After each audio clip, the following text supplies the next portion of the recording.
Okay, what do we have here? We've got James's Epiphone Dot, very nice looking left-hander, and the guitar's nice too. All jokes are the worst. Yeah, a standard Epiphone Dot in vintage cherry or heritage cherry. Lovely grain on the back there, all in nice condition, exactly as you'd expect it to be. A bit grubby, chrome could do with polishing up, you know, various little things like that, and you know, nothing strikes me straight away out of order. James has sent it down for a full setup, and he's had it a couple of years, and he's reporting that the strings buzz most of the way up the neck. You can hear a bit of it. So we're going to set this up back to front because it's a left-hander, so I don't have the opportunity to play it exactly, but I can make sure it's working, or make sure the action's as good as it can be. Right now we've got an action of 1.75 down here, and 1.75 on the low E, and 1.5 on the high E, which could go down a little bit. And let's see what we've got over the first fret as a first fret action. And again, it looks pretty low actually, so wow, in fact it's actually probably just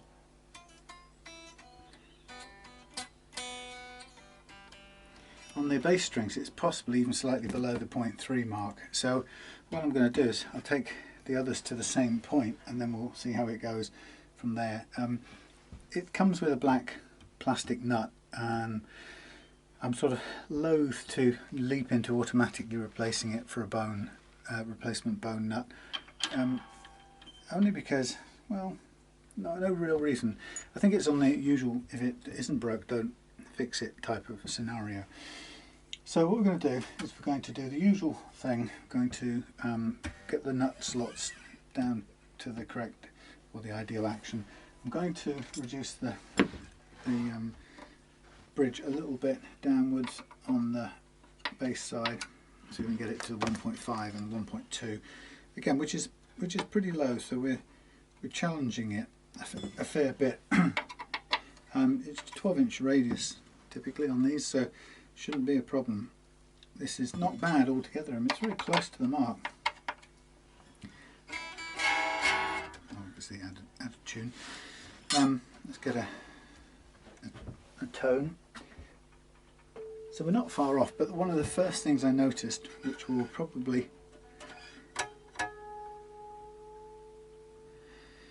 account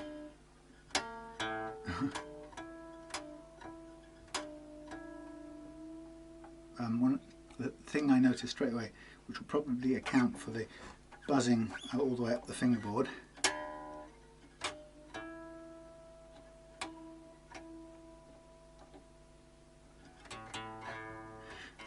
is there's no relief in the neck. So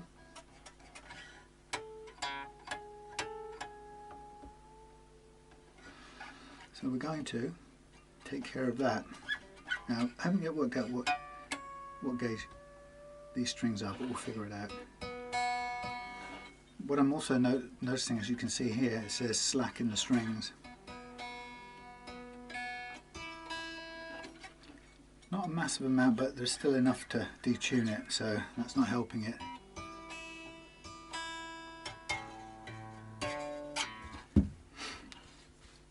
Yeah, it doesn't help, so be contributing to it going out of tune. It's such a big guitar, it's hard to handle it back to front. So all of this slack isn't helping. So that's one of the first considerations with getting this to improve this guitar. And that's getting the strings slack pulled out of the strings.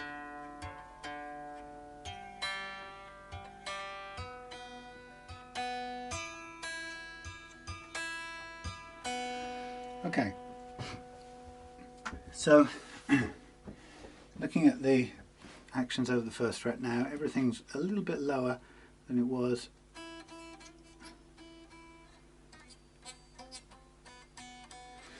We have barely any room, which is fine, but having lowered it, let's just now check, see what we get.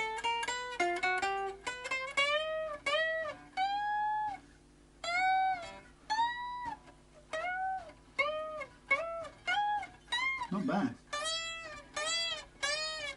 Right, that's possibly going to be more to do with the lack of curvature in the neck. So the first thing I'm going to do is correct that so that we start off with the right amount of relief. Now, the question is, some people will ask, what is the right amount of relief?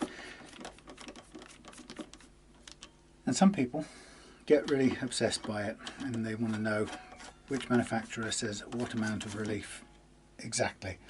And I've said this a trillion times, but I will say it again, and that is, actually, it doesn't really matter what the manufacturer says. Relief is a personal issue, okay? There are some absolutes in here. One is that if there's negative relief, i.e. if the neck is bent that way, it won't play. Or you might get the frets down the second half to play, but they won't play down here. Which is why they're sounding bad down here. If you have no relief at all, which is pretty much where this is, you'll get that sort of, the notes will play, but they'll buzz a little bit near the first half of the neck. And if there's some relief, right, you'll get every note will play clearly because there's a correct amount of curvature, or there is enough curvature in the neck.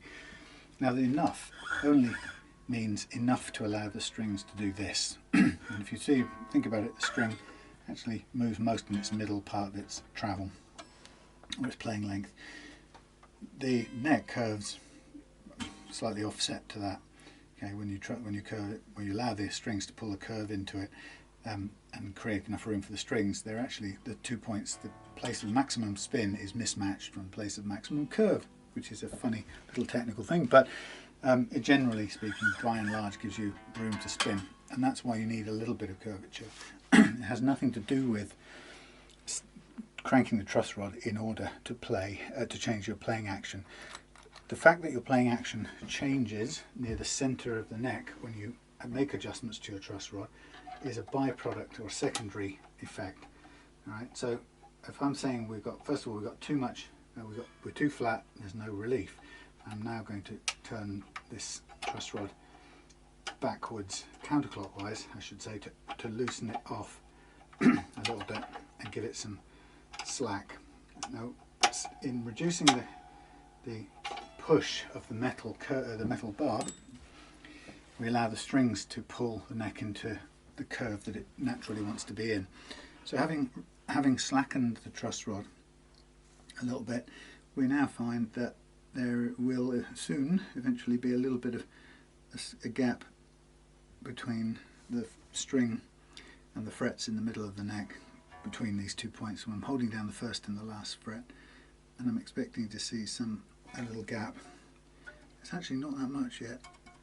There is some, so it's a bit more than there was, and actually what we'd expect to hear from that is a bit of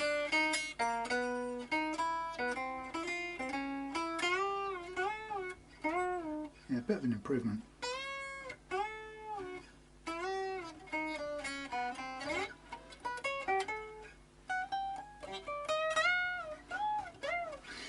Again, still not very much, so let me get the spannery bit out, which is a bit easier to turn from here. Okay, and I'm going to, I think I'm going to turn it if it will go in. Don't know if it's actually the right size. Should be, but sometimes it doesn't bite the way it should. What you find with this is it may well be working a single action truss rod. And if it is, it means that we might be slackened off and there may be no more undoing we can do. So if I just give myself a bit more room for a minute to turn the truss rod, I'm just going to see if we're past the slack point. Because if we are, if it is a single action, oh no, it's double action, that's okay. So it will bend.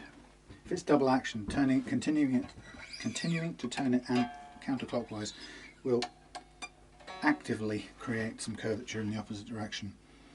Often, when it's a single action truss rod, it just runs slack at that point. Okay, we got some clearance now.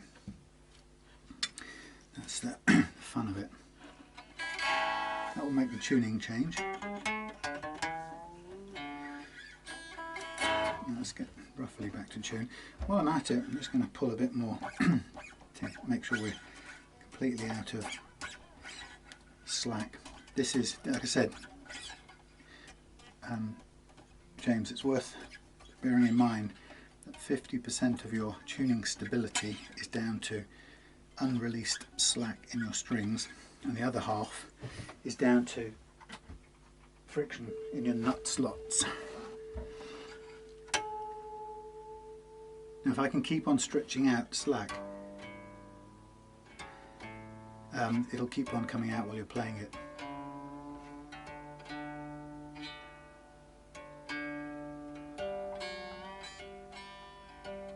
So you want to be stretching this out until there's no detuning possible.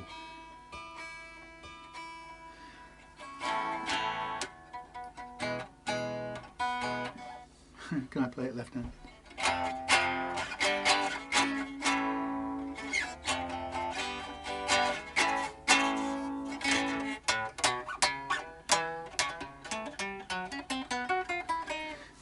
Now, I don't know whether this is a 10, I think it's tens, set of tens we've got here. The fact it's reading 9 on my caliper is probably not telling me the truth, because a 46, 3546 makes me think of tens.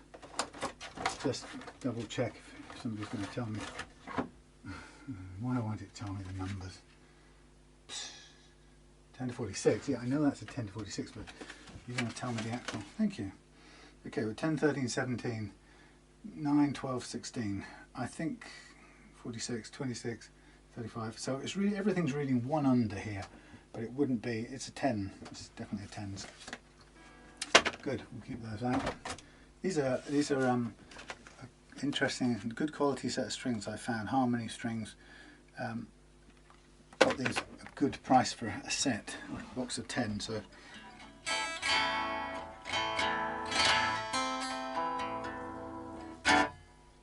It's sounding a bit dead now anyway, these strings. Okay, so we've got the action we want. This may still be making adjustments on the truss rod. It's usually pretty quick. Okay, we've got about 0.15 of a millimetre, something like that, I'm guessing. Alright, somebody said, "You're just guessing," on their comment. Yep, I'm guessing. I've seen enough to guess. Remember what I said? Is if you don't know how much, then some. Alright, all you want is the difference between holding down the first and last fret and having no gap at all, which is not enough, to having some, which is a start point. If it's too much, okay, you only need the tiniest amount, so your job is to find out how little you can get away with, but it still must be some and not none, right? And you find out how much you can get away with without it doing what I call fret clatter, where when you hit a chord, it all clatters against the frets because there's no room for it to spin, strings to spin. So I totally recommend just following that simple process. Don't get obsessed by anybody's set of numbers, because everybody will have a different number and you'll get completely over-focused on it. A bit, right? Not none, not minus, but a bit in the positive side, so a tiny bit of curvature away from flat. That's what you want. A secondary effect of adjusting the truss rod so that the neck curves in the relief curve is that you get a little bit of extra action. The action feels higher in the middle. That is a secondary consequence, so that if you do adjust your truss rod and crank it so that it becomes a curve, a relief, a lot of relief, then you will feel an increase in the playing action around the center point of that curve, right? Because your strings are fixed up here and you've got the curve going away and it's biggest, the gap is biggest in the middle. So you will feel a difference in the action, but it is not the means by which you adjust your action if you wish to change your action. The means to change your playing action is by adjusting the bridge height or the first fret action height, which is achieved by adjusting the slots in the nut. Now, that's always a great thing to do. anyway, because the degree of improvement that adjusting your nut slots to give you the correct first fret or good first fret action, the degree of benefit that gives you is enormous. First of all, it gives you a low first fret action, which makes your chords down here really easy to play. If you are a left-hander, of course, it's easier on this guitar, but that's the first thing. And the second thing is, in doing it, in lowering those slots down to give the correct first fret action, the secondary thing you can do is to clear them and make sure they're running smoothly, so that your tuning is smooth and linear. Now you'll know that feeling. It's hard to describe. I call it linear. You know the opposite of it is, and you've all had this experience, when you turn the tuner and nothing happens, the note stays exactly the same, and it feels like a big slack thing, and you basically, in your mind, you convince yourself that there's a great big gap between teeth in the cogs. The truth is, it isn't. They're pretty tightly meshed, right? So they're turning all the time. But what's happening, the reason it feels slack is because the string is caught in the nut, and it's not tuning and moving through the nut smoothly. So your experience of it is you turn this and the note stays the same, even with, you know, half turn each way, and that feels horrible. That's a classic example of the string being held by the tension in the slot, right? So a secondary benefit of getting your first fret action right. First benefit is the lightness of action down here to play. It's a whole different thing. It feels totally great to play, whereas once upon a time it was tiring. Secondary benefit down this end is that you clean out these nut slots, so you get linear tuning. It progressively tunes. You can actually feel the string moving backwards and forwards through the slot. Now you'll know the opposite is that kind of dead spot I told you about. Another opposite, or another sign that you've got the opposite, is when you pull it and it sort of slacks and then it goes ping, right? And that's the first bit where it's slack is the string stuck, and then the next bit is when the string jumps forward, and the ping usually transmits itself down to this end here and through the soundboard, which is why it sounds so loud. So any of you who ever go out to play with a guitar that's got pings in it when you tune, you're never going to stay in tune. Simple as that. You might think it's a tiny little detail, but it's enormous, and it has a massive effect or massive impact on your enjoyment of the guitar. So we are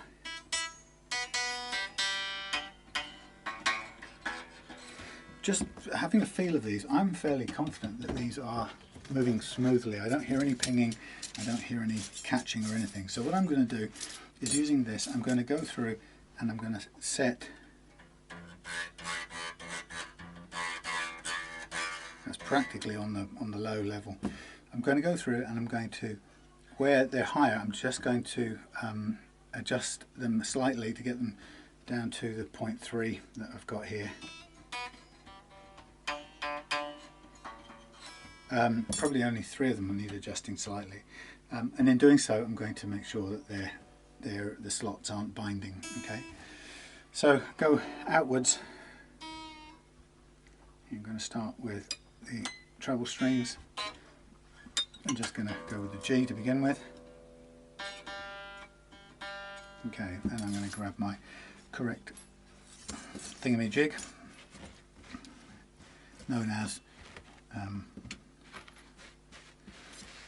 nut file. Okay, and I sometimes use this to help me move, basically to widen the slots out. You see, if you've got strings sitting down in a deep vertical trench, that's more likely that you're going to get pinching of the string, because the slot is never, the vertical slot can be slightly not straight, if you know what I mean. In other words, it looks straight but it can be slightly wiggled and you catch your strings in there.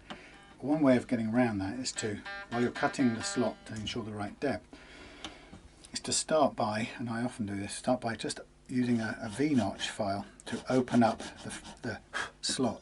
Now some people don't like the way that looks. I much prefer tuning stability than some, I was going to say superficial, but some aesthetic consideration. You know, tuning stability is the thing. When I look at my list of 5 priority things, right, when we're 15 we've got it back, I think we've got it back to front. We're obsessed with brand, we give a damn about the way it looks, we're obsessed by the name of the pickups that are in it. We're kind of, we'll put up with, as long as we've got those cool things, we'll put up with it having a bad action. And actually, most of all, we tend to end up with guitars throughout our youth that don't stay or play in tune. And actually it's the other way around. So priority, I've learned, that makes you keep going back to a guitar is that it plays and stays in tune, and it goes into tune easily and smoothly when you start out. Now, my experience is you will go for that guitar every single time off the peg, and you'll be amazed that it's the one you keep going back to, even if it on paper it's a nondescript brand, if if it's got pickups you've never heard of, and so on and so forth. If it stays in tune, you'll keep picking it up and you'll take it out with you. So it's that way round in my experience. So that's why taking the time to get this right, and frankly sacrificing this sort of rigid vertical slot is to me minute small consideration compared to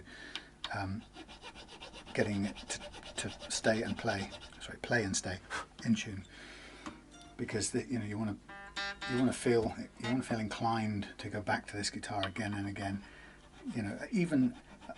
and what you'll find is if you get it right, you'll go back to this guitar above some of the ones you've paid an absolute ton more for, and it's not the fact that you couldn't make those also play as well. It's often you find you get a less expensive guitar that's been set up well to stay and play and stay in tune, and then suddenly that makes you look at your other expensive Gibson USAs or whatever and go, what on earth have I been putting up with this for? And then you either sort of flog that and stick to playing your Dot or something, or you actually figure, wait a minute, I'm going to get this sorted out on this here Gibson, and then actually exactly the same techniques apply to the £1,500 Gibson as applied to this here. There's no mystery. It's a straightforward thing. Now this is another reason why often I prefer not to work on plastic nuts, because they really do behave differently. They don't in any way cut as dependably as bone does. And you can see I'm sort of cutting away at this nut, and with these files they seem to be bouncing off the plastic basically. So in that case I tend to revert to the I let the jeweler's file do the bulk of the work, using this to round out the bottom so it's the correct profile. Okay, we're still a little way off. These are quite low, but they're not bad, they're workable. But you can see I could probably open those out as well when we get down that end. Now if I get to a point, that's spot on, if I get to a point where these notches, I feel they're too big or they look too big, then what you can do is then reshape the nut itself. Once the strings are off, you can just take it down, because everything above where this string now sits is superfluous. You don't need it. It's not doing any good sitting there. So I will, on all of these, I will open up the slots, because like I said, tuning stability is the holy grail. Now I have a feeling that the fretwork on this, I've got a feeling it's going to be good enough not to require fret leveling, which will be fairly rare, but I have to say I have found it on a number of Epiphones, but it's not completely consistent. It can vary, which is strange, but the good news is, if it doesn't need fret leveling, then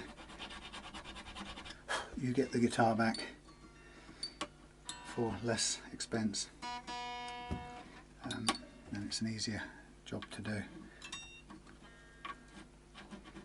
In other words, I won't be fret leveling unless it absolutely needs it. That's good. Fret leveling, of course, costs fret metal. So while you're doing this sort of thing, all the time you're listening out for, you're feeling how the strings move through the nut, and you're listening out for any pinging whatsoever. So right now I haven't heard anything. It feels very, everything's moving freely in this nut. Now, often you may have, well, I'm sure you, if you've watched any of my videos, you'll have seen that I tend to go for a, what do we call it, a adjustable, a kind of custom-made adjustable Tusq nut for these 3-a-side guitars, and I would have recommended this, I would have recommended it on James's guitar, but the problem is those Tusky Graph Tech people, I don't think, I'm pretty certain actually, they don't make a left-handed adjustable Tusq insert. At least I certainly have never seen one, and I've searched for them. I could be wrong, but it feels a bit of an oversight. But they were made to solve a problem that Gibson had when they introduced a kind of what they called a zero glide nut or something. I think that might have been, I can't remember if that's exactly what it was called. Now this is already pretty much bottomed out. It's almost on the mark, I mean fractionally below in fact. So let me just say on this then, in that case I still want to open the slot up, but I've got to be very careful now not to go any lower because we haven't got any room to play. So I'm just opening that up to make sure it doesn't I'm going to stop there. I haven't heard any pinging. Yeah, anyway, so Gibson invented this thing because their nuts were so poor, just completely unacceptable. And of course, if you don't invest time in the factory to get this kind of precision, you're not going to get Gibson guitars sitting on pegs in shops with good action, good first fret action. So they got wise to that, and they introduced this zero glide thing, and it was a very cool invention. They basically put a cradle in, or a little bass unit in, and then inside went a little brass insert on 2 grub screws, and at the back of the insert, like a little I-beam sort of thing, but on the back of the insert there was slotted brass vertical wall, and on which spaced the strings like a normal nut on a 0-fret guitar, and on the front of the little insert was the 0-fret that the strings went over, and then you could raise that little insert up and down. And Gibson, in their wisdom, made it out of brass.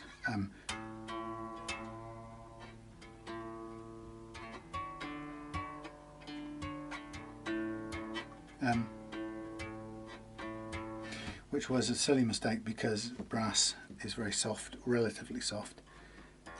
Now if you know 0 frets, you'll know that a standard nickel steel strings will wear notches into 0 frets just by looking at them. I mean they literally don't take any. Just the constant pressure of the string sitting on the nickel steel will cause it to notch very quickly. So changing that 0-fret from nickel steel to brass, as Gibson did, then results in it wearing even more quickly, and with the result that people were returning them. So Gibson, I believe, I'm pretty certain, Gibson went out, solved the problem by creating a titanium insert.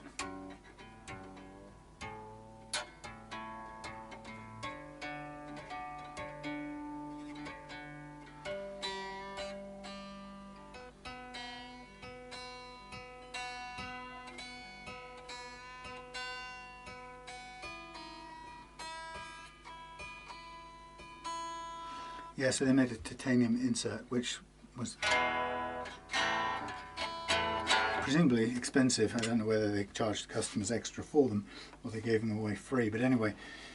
But in the meantime, Graph Tech spotted an opportunity and they invented these little inserts, these little Tusq, or whatever you call it, Tusq inserts. These little things here, which were designed, instead of the 0 fret arrangement, they went back to a kind of conventional Gibson style nut with the slanted string slots. But these things went into the little brass cradle or base, and then they did the same job. And because they're Tusq, they're fantastic. The slots are beautifully machined, so you don't have the relative raggedness of doing it yourself. And of course, you could then get it to the exact height you wanted and change it over time if you wanted a different height. So those things were a great little invention, and as soon as I saw them I realized that I could use them.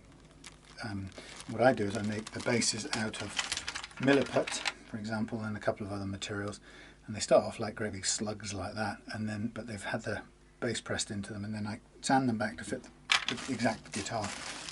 And that gives a really great first fret action, and also perfect tuning stability, because you literally can't get better than the factory cut slot. Anyway, the reason I was telling you all of that is, unfortunately I can't really do that on here because they don't make a left-handed version now. So we're going with, if it ain't broke don't fix it, so sticking with the existing one, which looks quite cool, but when all said and done it's plastic. Now, I'm impressed already by the frets on this thing.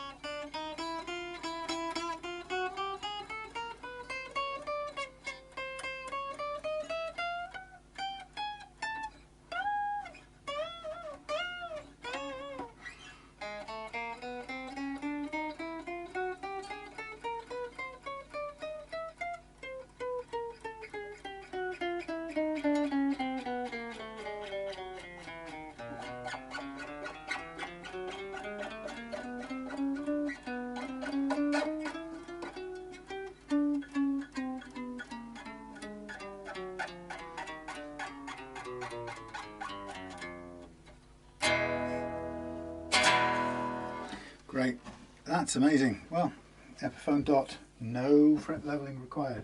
So in the absence of that, we've got the nut slots cleared, working well, string slack taken out, but we're going to put new strings on anyway. So what I'm going to do now is I'm going to leave the nut as is. It's nicely fitted. We've now got the correct amount of truss rod adjustment. James was wanting me to see if I could shine up these the chrome a little bit more, because it's got a bit tired. Now this is actually, sometimes with chrome it can be really, really thin, and if you put metal polish on it, sometimes you can find that it takes off the chrome and you're left with a funny looking mixture of chrome and zinc alloy. But we'll see what we can do with this, with and without metal polishes, and see if we can just get it shinier. I'll start with just a solvent. What I'll do is I'll take the strings off, I'm going to take the chrome off, I'm going to take the pick guard off, and we'll just give the guitar a nice overall clean, because yeah, it's in good shape. And we'll also clean up the fretboard, give it a clean, and just really freshen it up. And you know, this will be one guitar that I'm pleased to report that it doesn't need fret work. Like I say, fairly rare, but you know, you can hear it yourself. I've lowered the action, and we've been able to play all the notes, and more importantly, we've been able to bend all those high E's and B's. And this is my favourite double backed strings fed back through to kind of lock them off. And I hate this because we end up doing this, which is a horrible pastime. Yeah, maybe not, I don't know. Yeah, so the slight problem with not having the left-handed adjustable nuts. Possible I could repurpose them. The slots are, the nuts are kind of deep enough, because you've got the adjustment room up and down on the grub screws. It would be possible then to kind of repurpose the slots and reverse them effectively. So you're turning you know, bass slots into treble ones, it is entirely possible to do, but you lose a little bit of the thickness of the nut. But like I say, because you've got the grub screws to go up and down, it isn't actually a major problem. But for £25 additional cost, I think it's definitely if it ain't broke, don't fix it principle would apply on this.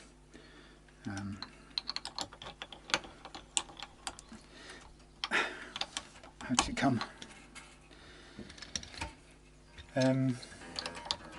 Yeah, these should polish up nicely actually.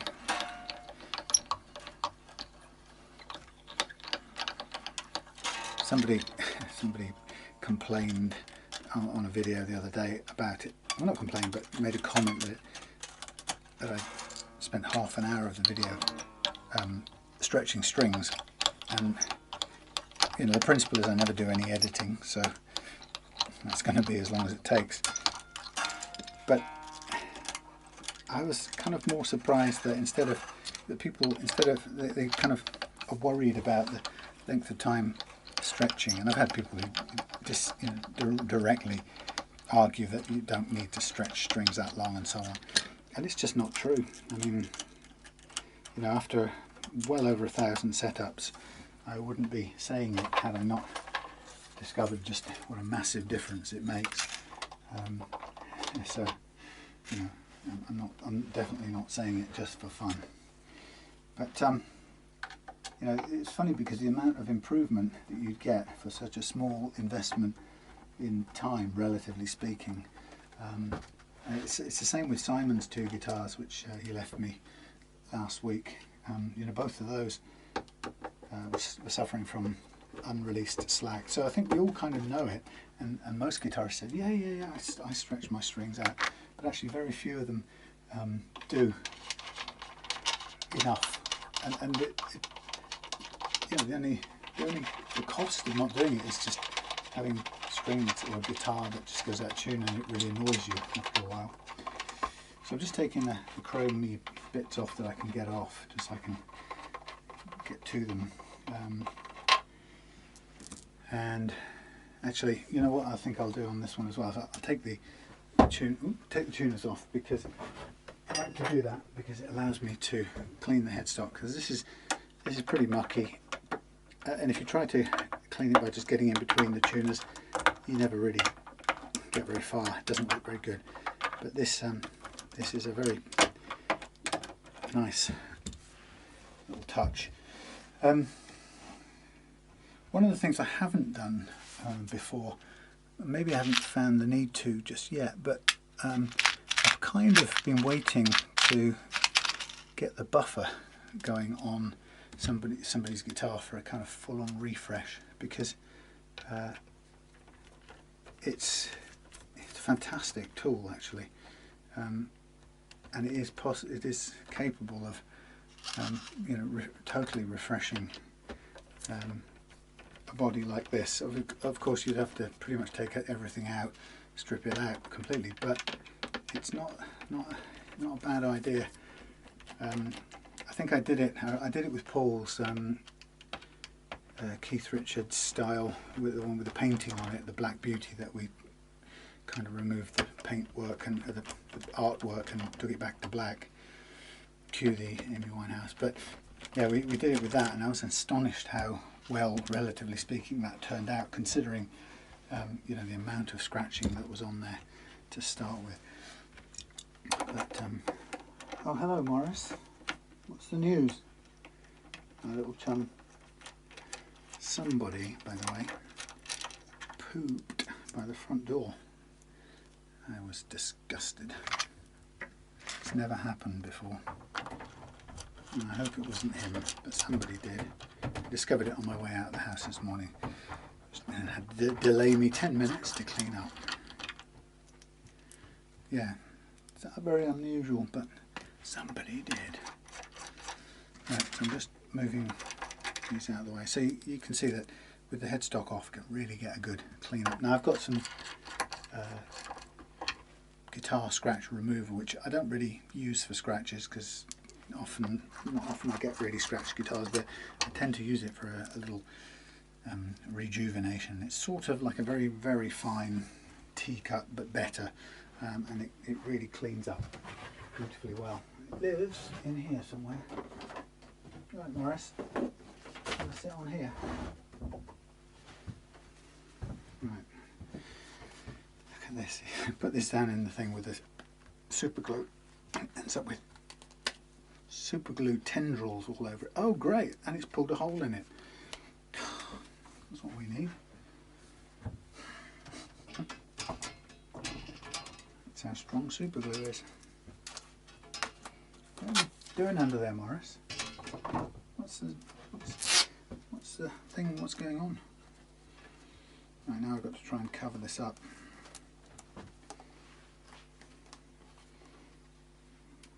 Don't want it to leak out. It's very useful, but I don't want the whole lot escaping. I mean, I could use that as the hole, but it's sort of become a bit difficult. Right, so I'll give you an idea. Start out with a fairly grubby one and then move to a clean one. Ordered some more of this, and they go through this stuff at quite a rate, but it's you can't live without it in the cleaning world. So I'm going to slice it in twain. Make sure I got it the right way up so I don't just saw my way through my own finger, which has happened. Okay, so as a little starter for 10, oh, Morris has settled down, he's cool. Little starter for 10, so we get this grubby dust strewn thing neck and a little tiny dab of this. I don't know how well you can see this.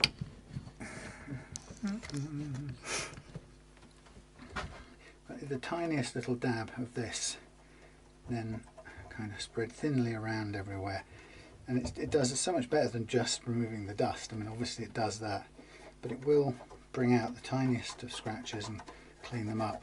And then if you want to kind of give it a little bit of elbow grease, you end up with the most beautiful, fresh, shiny finish. There again, practically new. Ta-da! And that was just that you saw a little tiny bead of that stuff. Now, it is possible that you can do the same thing with the same material on the chrome. So take the tiniest little bit, I mean really tiny, we just put it on there. Now I could use something else like what's that stuff, you know, the Duraglit. No, that's another thing. Chrome thing, the chrome cleaner. Hellfire. I've forgotten the name. Anyway, you can use a chrome cleaner, which is a bit more kind of aggressive on the metal. Or you can start with this first, which I think is a much gentler touch. Now I can see it's not getting rid of all the grime completely, but it's I've hardly used any. So it's not going to have any unpleasant effect. And then a little bit of a polish up and we're much better, but it still has some sort of blemishes on the chrome.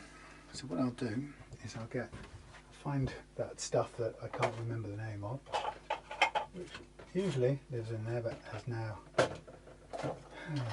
gone walkabout in this pile of junk.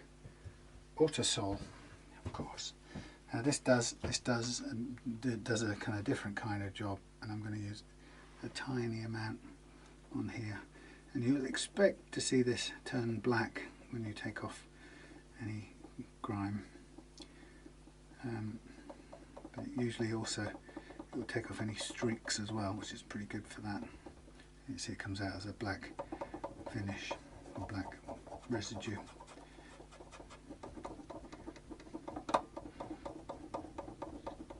I think the secret of these things is always just go easy with the volumes of stuff you're using. Now just looking at this, there are some kind of not discolorations, but markings on here that I'm not sure will come off even with lots of time. This hasn't really done a ton more than it did before. It's cleaner, but it still has some, I don't know, surface. Now the other thing is you could get a Dremel thingy on there, but I think I'm reluctant to do that. I don't think sort of grinding all the chrome off your hardware is the best idea. I might just try another little bit of the Autosol, but if it doesn't do it with that, then I would kind of back off. I'll just concentrate on these visible kind of streaks on this stuff here, on the chrome, holding it stillish. See if I can get rid of those marks. I'm not really sure it's going to go anywhere.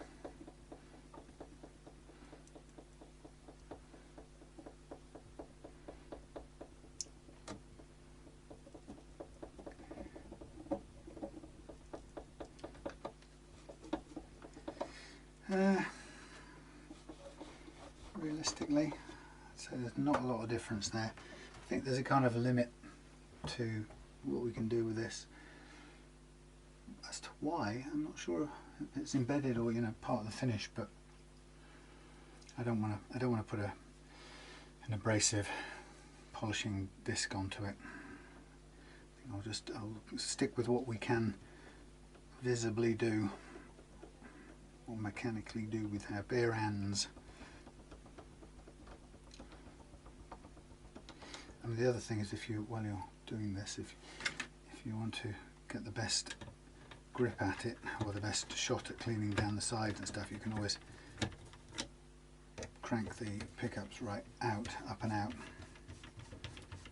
I'll give you a sort of a run down the sides to clean them all over, mostly. And then we'll lower them back down when we restring it.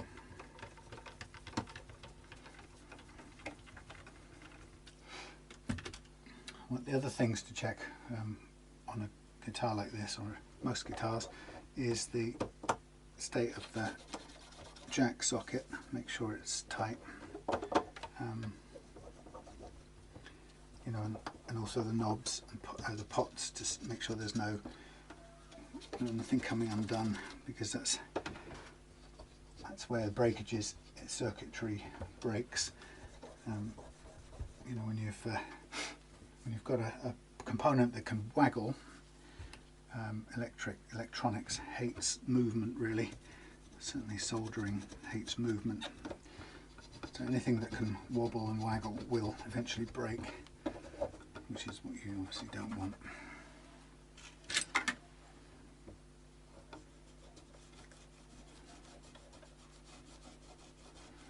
Just get in that little bit there, which is inaccessible.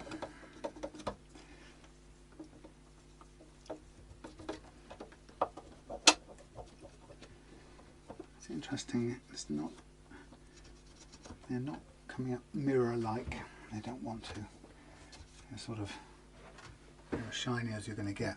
So we should, however, get a fair bit better results out of these. Actually, you know what, they've gone the same way. It's hard to show you, but they've got a sort of blemish to them as well. It's like a watermark almost. Let's see what we can do. Again, if you do this, you want to be very careful to keep the paste that you're using on the flat surface of the button, and not let it work its way into the shaft of the tuner. Now this works out much better. That's definitely conducive.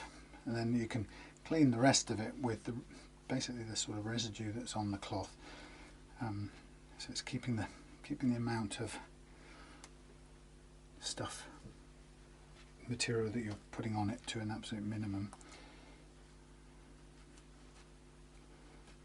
only adding some when you need it, because it's still very effective in even the slightest concentrations.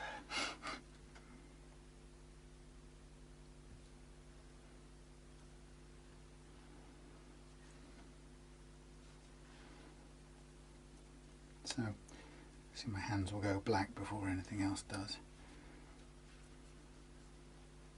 So it's fiddly, but you know, it'll give a fresh look to everything. That's kind of nice. And we'll give them all a clean off with a clean rag at the end. So, for time wise, I think it makes sense to flip the bean bit over, the kidney bean bit, do the other side.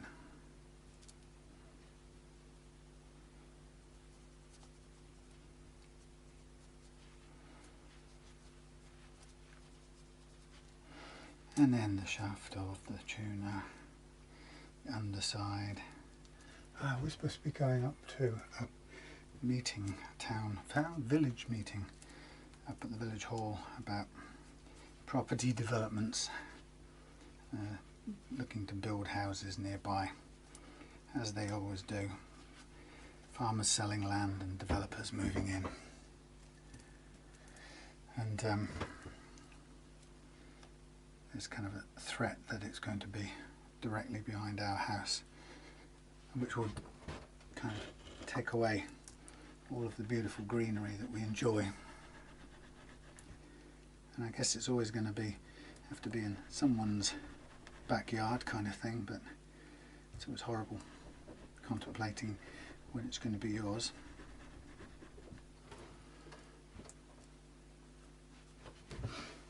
Turn that off.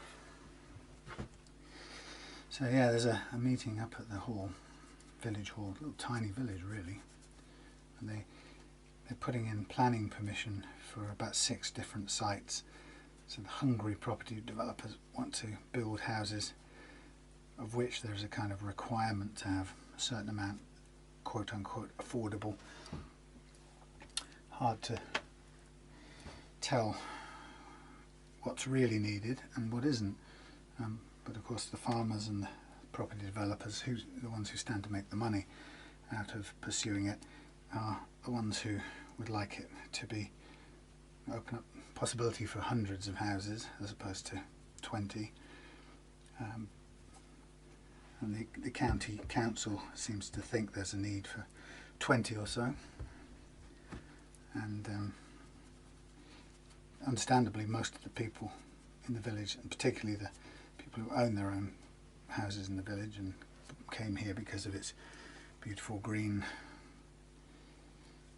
sort of country appeal, a lot of those people feel they don't want to see any further development in the village at all, and that's completely understandable. Particularly since there are absolutely no facilities in this village at all.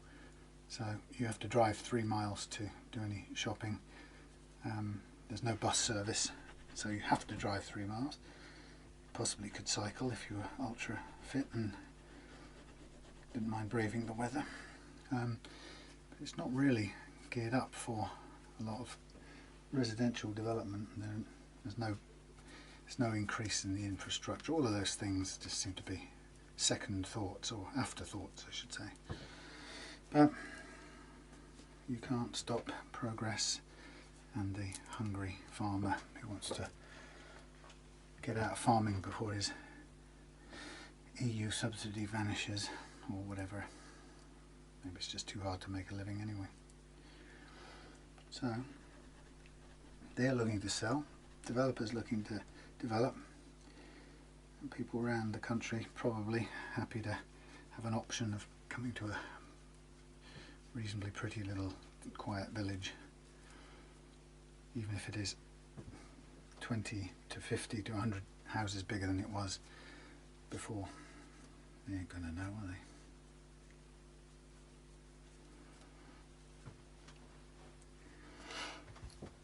they? Okay, so that's my mucky thing. I'm going to wash off some of this goo. While I'm at it, I think what I'll also do is give this a swipe over.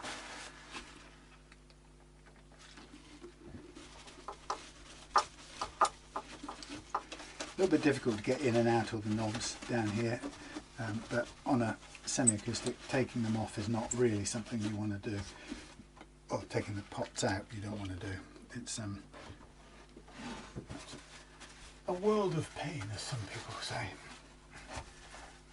Just a difficult thing to remove them, get them back in, and so on.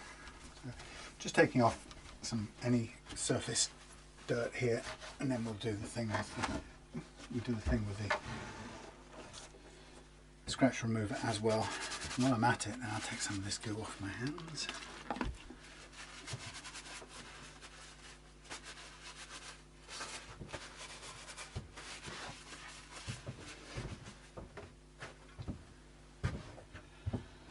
Right, let's actually tell you what, let's cut this in half again.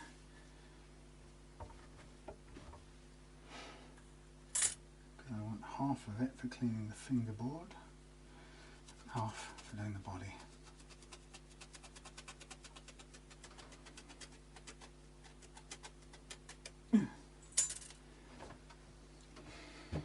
Well, we got the naphtha out, or the Coleman cooking fluid.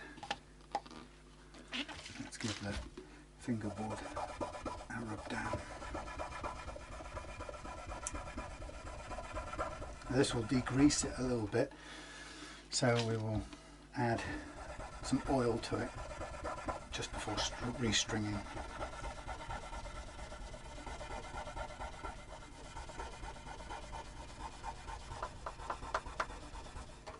So there's a fair bit of grime that comes off there.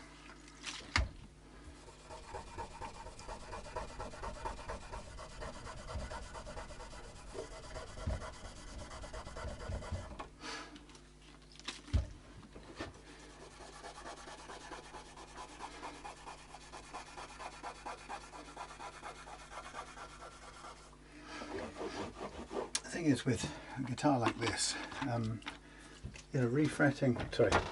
fret leveling is of course an option along the way, but in this case the only thing it would achieve would be a kind of an aesthetic improvement.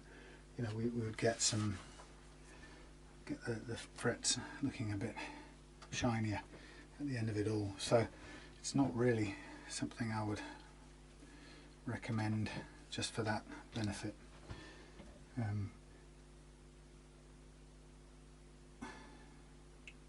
Simply because you know, fret metal is, you know, equates to the life of the guitar, so it's not something you want to spend lightly, I guess. So this is, say, just a very quick once over. It takes the surface layer of grime away.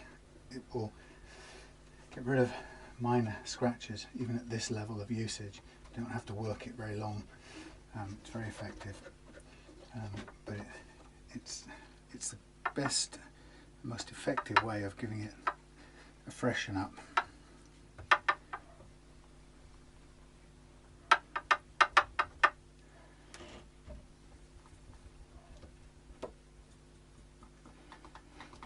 It's sort of scratch free as well, which is great. I mean, it gets rid of the scratches, but it also doesn't leave any trace of using it. I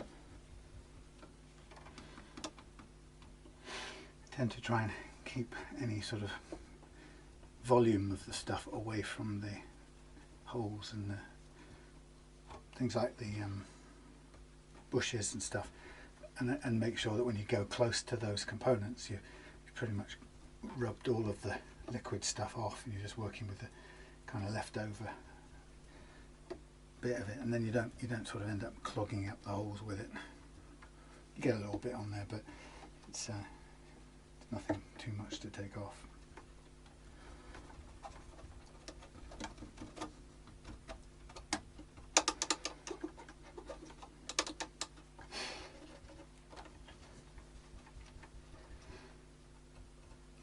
paying attention to the jack socket. Is it tight? Nope, it's loose. So we'll get the machine on it and tighten that up.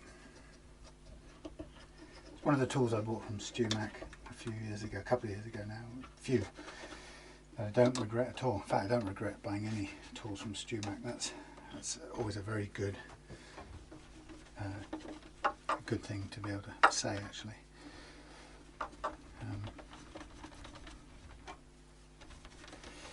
So yeah, the tool for tightening up rattly jack sockets. I think other people have kind of invented their own versions of that now, but at the time I think there was only the StewMac one available, but it's a superb little tool anyway, despite that.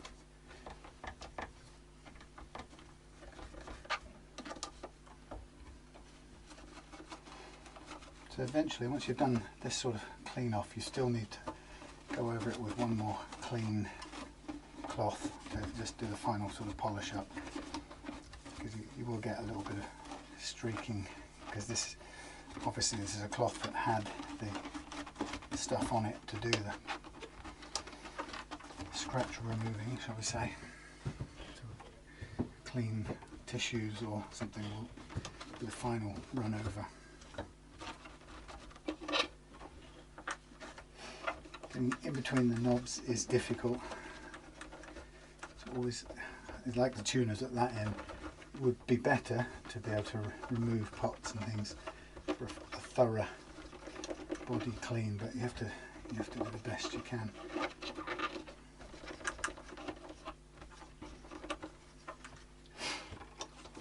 Okay, that's all right for now. So we get the StewMac tool. It's this one here. That was for doing some other job. I was sanding PRS style knob depressions. Sorry, Morris. So the StewMac tool is great. You put it in, you turn it away from the direction that you're going to end up tightening it. Put your adjustable spanner on it and turn. And this part holds the internal part of the jack socket beautifully still, and then you turn it the opposite way from what you did and out it comes.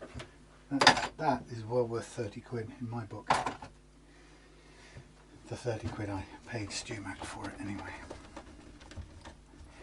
Okay, so getting there. I'm pretty much out of clean cloths now, so just have to make do with this one. And then we can put the tuners back in and we're on our way. We'll do the back as well in a minute.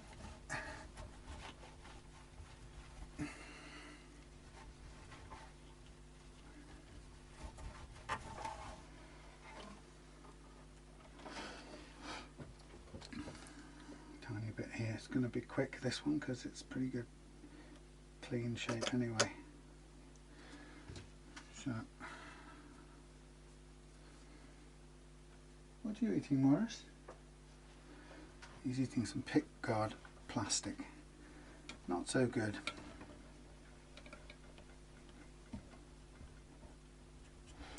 So you can see very, very little of the actual stuff is going on, but it's enough to lift off any grime and fill in any tiny hairline scratches.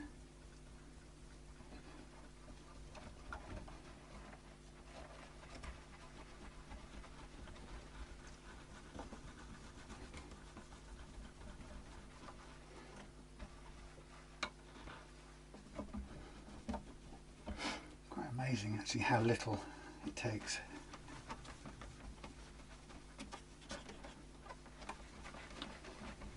Right, I'm going to just polish this bit off, and then I'm going to stop and go and do the local village meeting thing.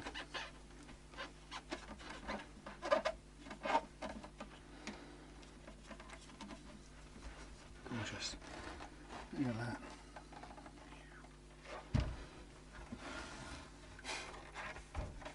a refresh.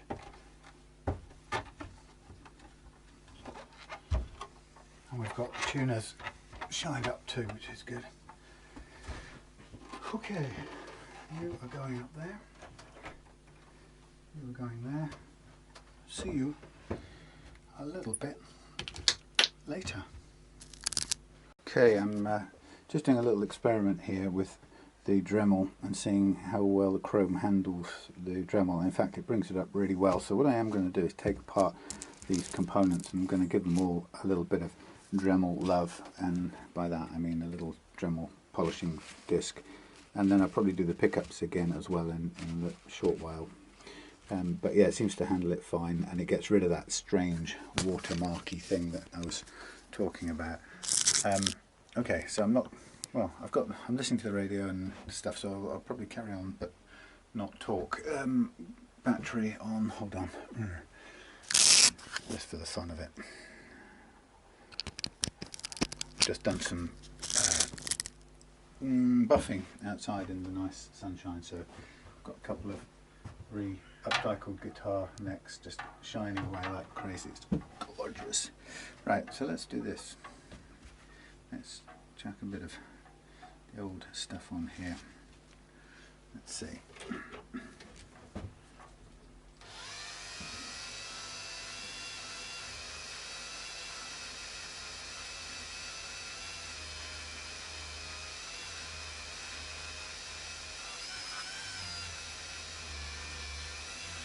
Kind of hard to see every bit of it, but obviously it goes a bit black first.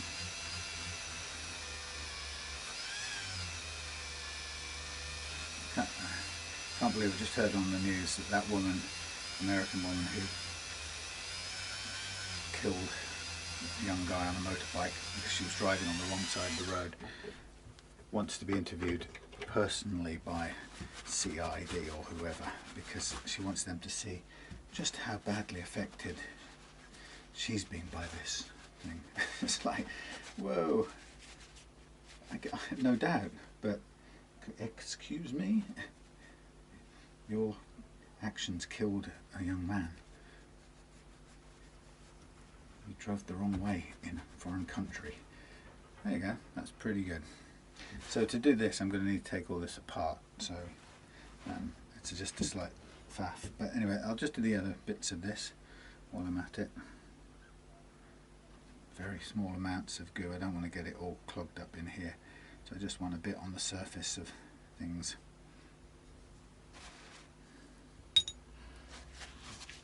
Wasn't sure about doing this way, but it does seem pretty effective, I have to say, if you want a refresh. And you know, James requested it specifically, so I'm happy to do that.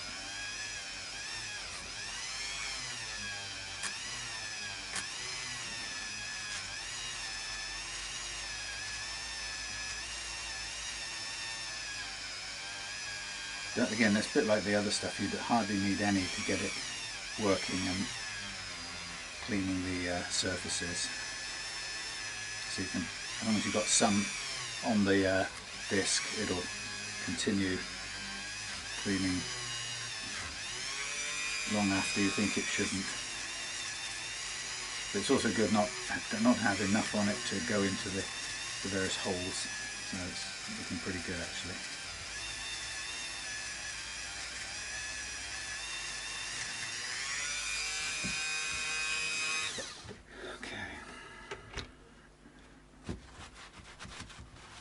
So yeah, to do the bridge properly we'll need to take it apart, but that's not such a bad thing anyway. It's possible, it's just a little bit fiddly. So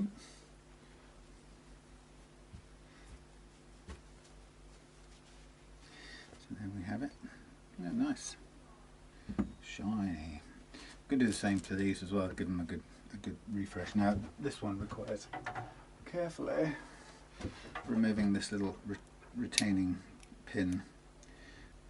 They are very funny little things, so they really don't, by definition they're designed so they don't want to come out because they're held in under pressure.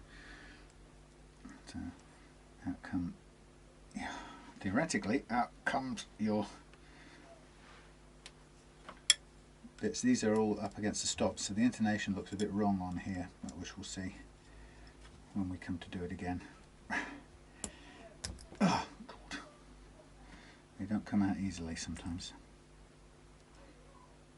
We'll just put them in line there. So that gives us the sort of block to give it a good clean through. Very light amount of goo on it, away from the holes ideally.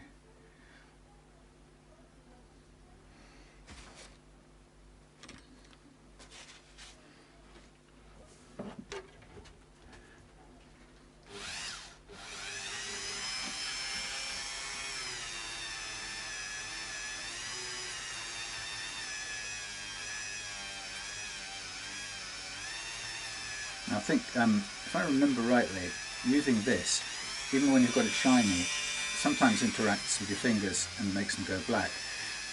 So even when you can't see this material, this autosalt, it can still be on there. So what I think is probably a good thing to do is, once these are all done, is to give them a sluice over with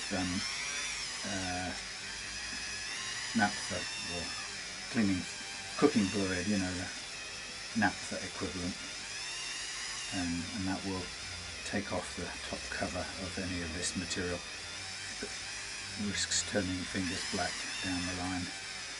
Okay, so that's the body of it nicely cleaned up, and then we can just go over the top of each of these sections. So it's a small detail, but actually makes a big kind of difference to the look.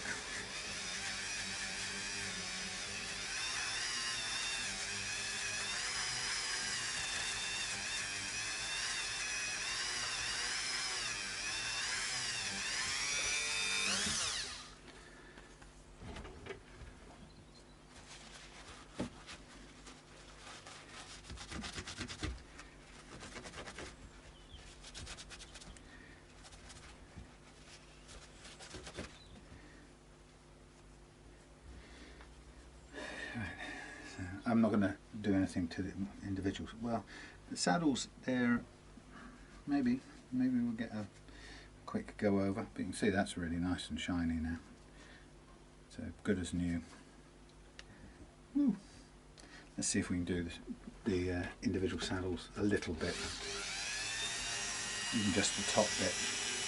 I don't know, let's see, just take it right out to there, hold it there. Bit of shine on there, bit of shine on there. This is really extreme detail now.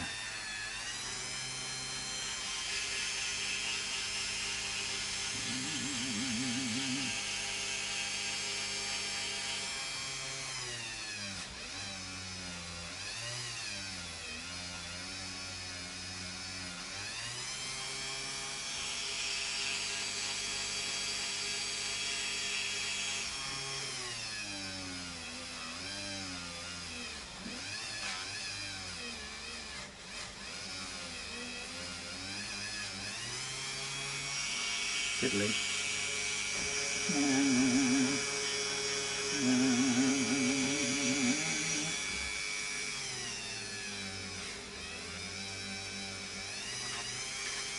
And these are back to front, so difficult to get to the front edge. Probably just take them off altogether.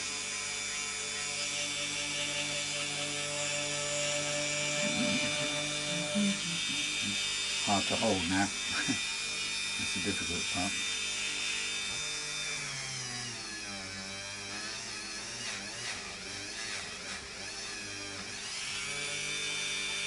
I can't hold this very well.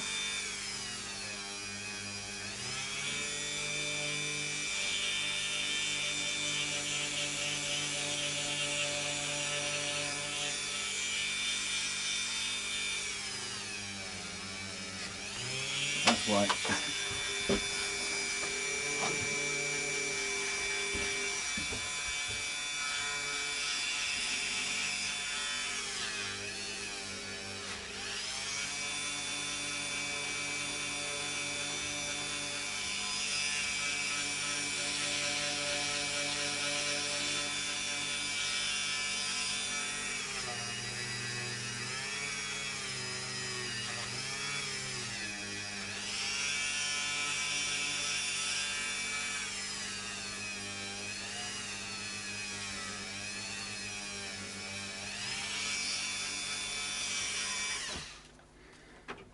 bit done.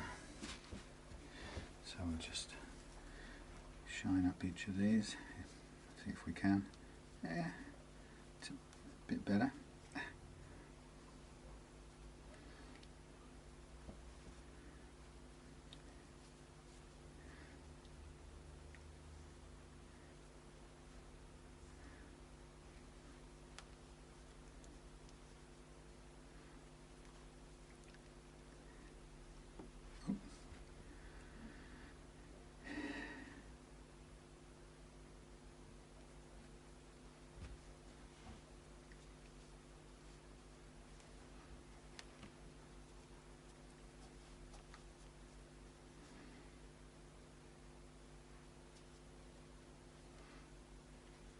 Very detailed bit of cleaning up, really.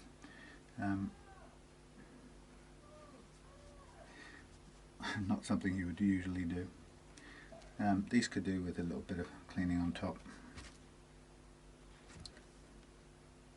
Again, trying to keep as much out of the slots as possible. I mean, it's not the end of the world, but if we can keep it clean to start with, pretty much clean.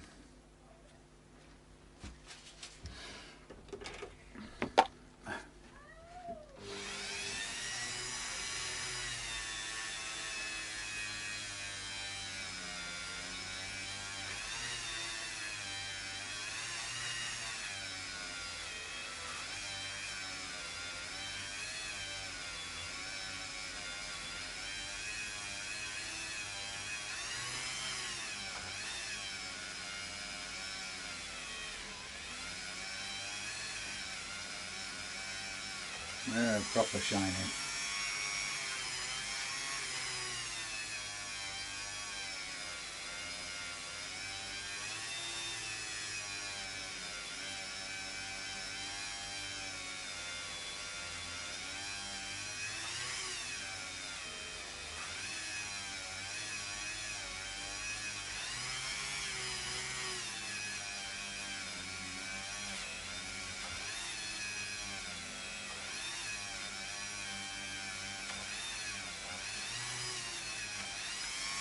Oh yeah. Stay still.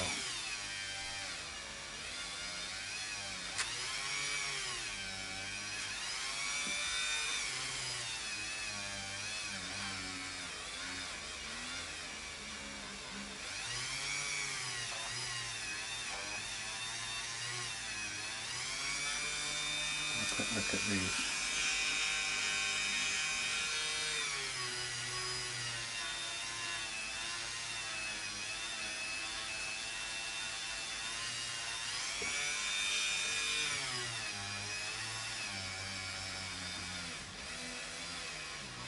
Yeah, there's some slight built-in water damage or corrosion or something that I don't think even this treatment will bring out.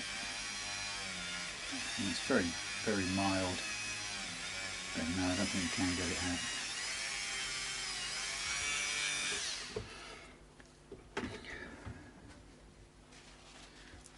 That's about as good as they're going to get, I think.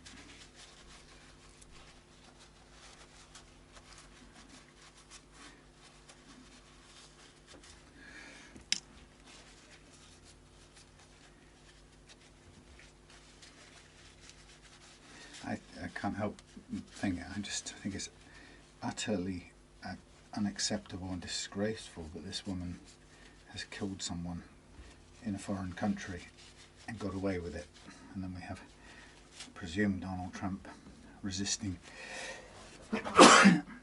justice being brought to bear on the woman in question. I hate that. It's a horrible feeling. Injustice. Politically sanctioned injustice. Hate it. Sorry, advertisers. Probably not allowed to talk about things like that. Yeah, I don't think we get any more shine out of these. I think I'll leave that as is. But what we'll do, I'll blow my nose, what we'll do is we'll get the pickups down here.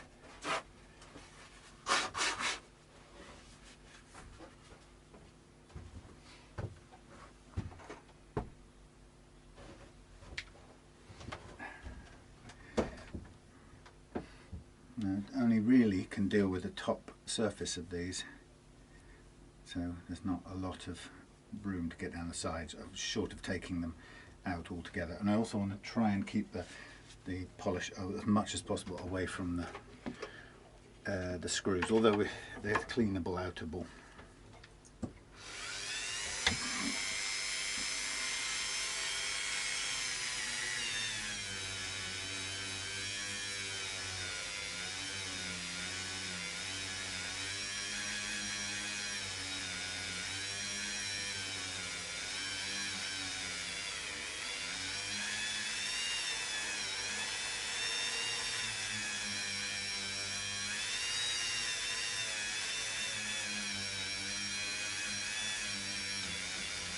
And once most of it's worn off, then you kind of go in between the screw bits.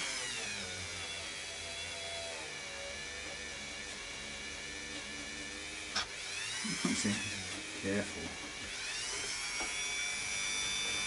I'm not really sure that's, maybe, yeah, it has a bit.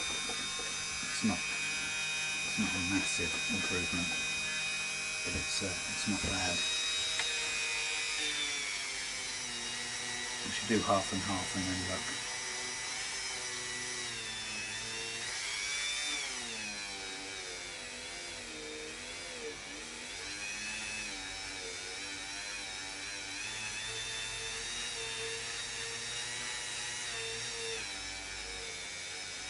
Okay, let's do half and half. Let's see.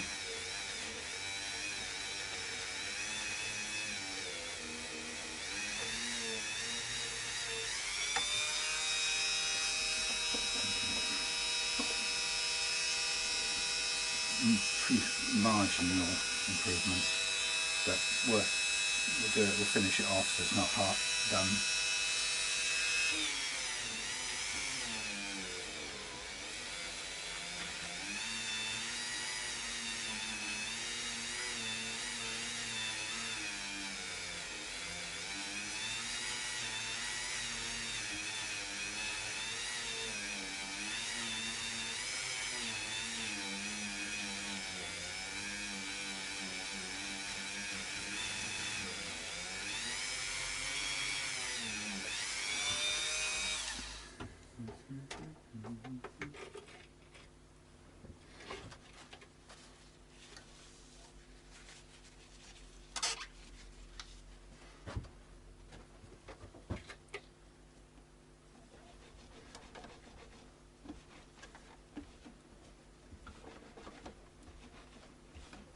Yeah, it's about as good as it will get.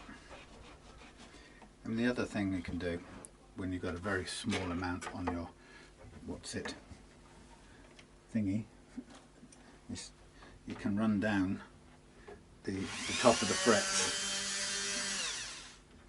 halfway.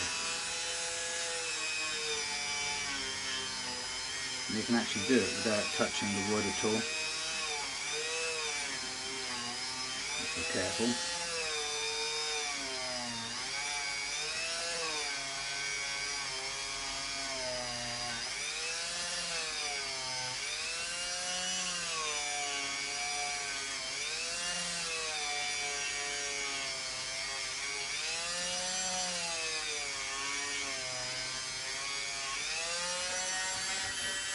Change over.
And if you do get a thing on the board, you just have to wipe it off.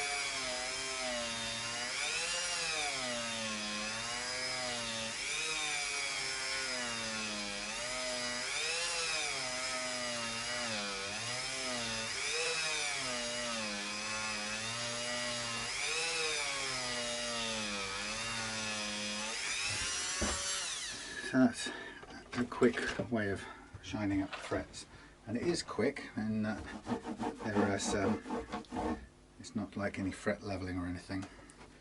And then we get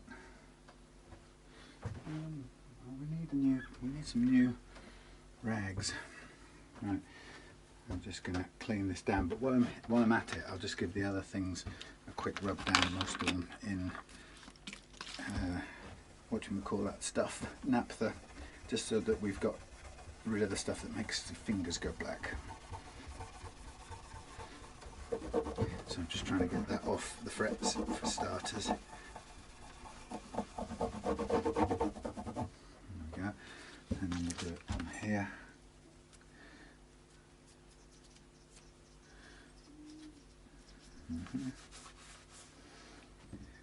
Here.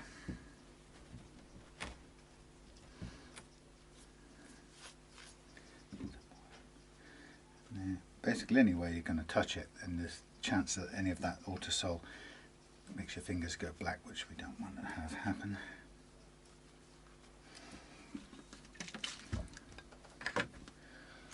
There's that one that I did. I'll just give them all a rub down.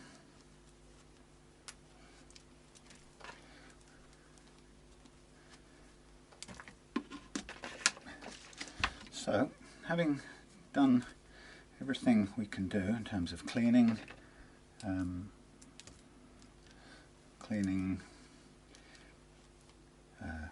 setting up, doing the nut and so on, we're pretty much ready to restring.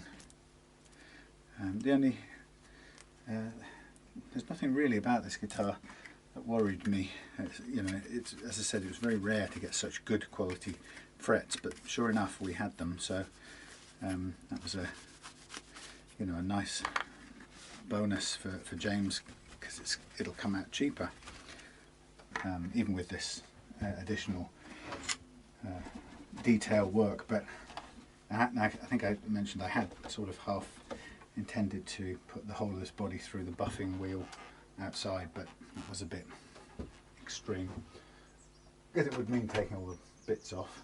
But occasionally there's a situation arises where you want to do that, and the buffer is great for that.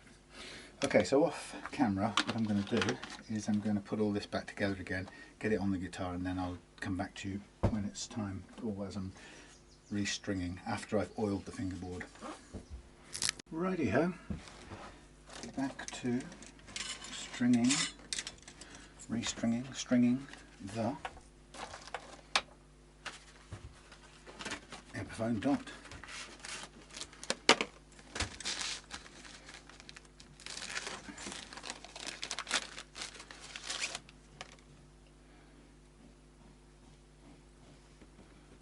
Get these in the right order.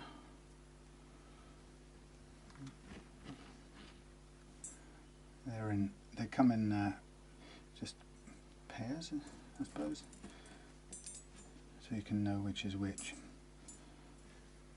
Sort of makes sense. Right, so I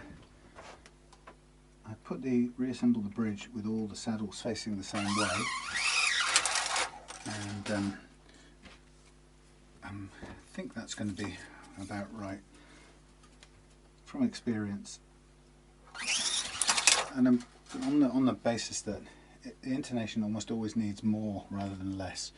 So if we ever end up reversing the saddles, it's always in the direction of taking the chunky part of the block and turning it around, so we've got more backwards movement than forwards. It almost never needs to go forwards on balance. That's the way it tends to work out. So I've made that starting assumption, and we'll go from there.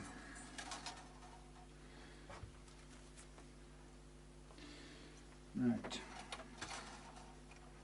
weird having the thin strings come out at this end, but hey, it's the way it is.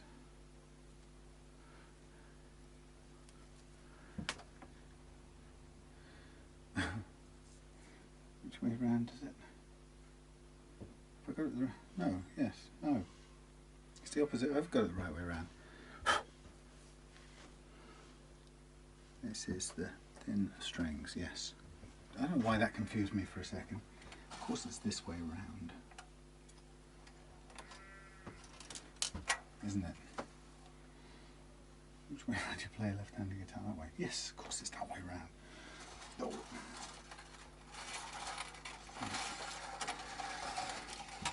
Let's get it loaded up.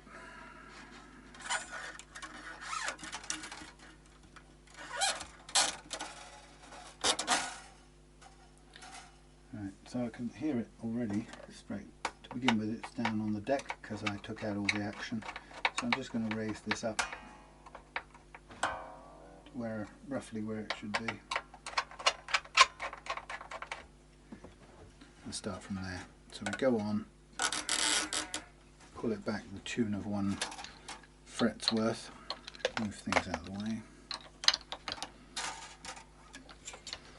So we're going to hold the string over the top of the loose string, and then this time round send it under the loose string.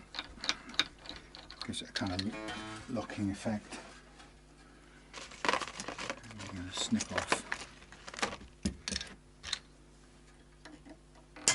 I quite like these strings as well, not least because they're good quality budget strings, but I also like them because all the strings come sealed in the same pack and they're watertight, or you know, moisture proof, but they don't waste a load of paper. And unfortunately Ernie Ball has a separate packet for each string, which creates more waste.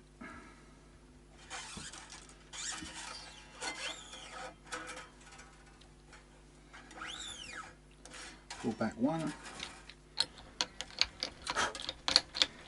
lock it on under, that's it,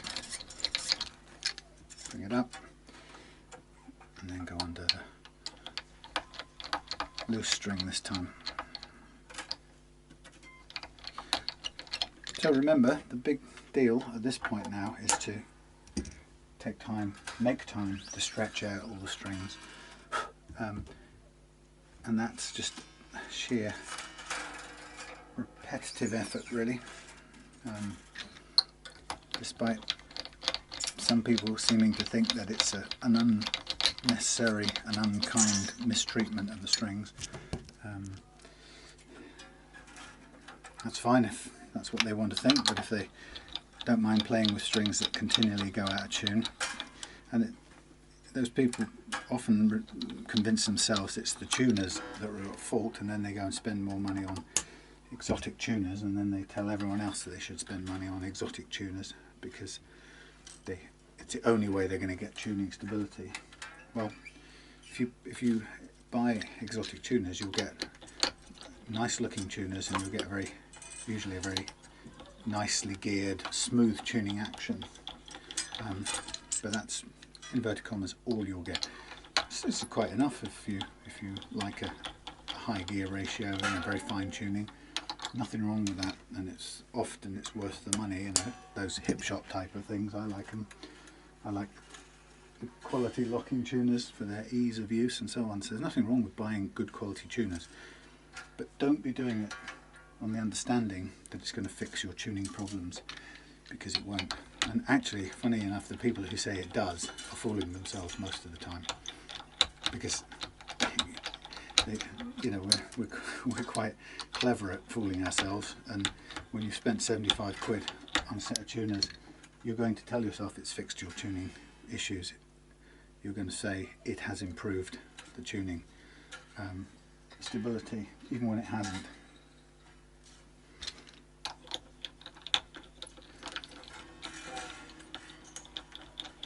Right, so here we go.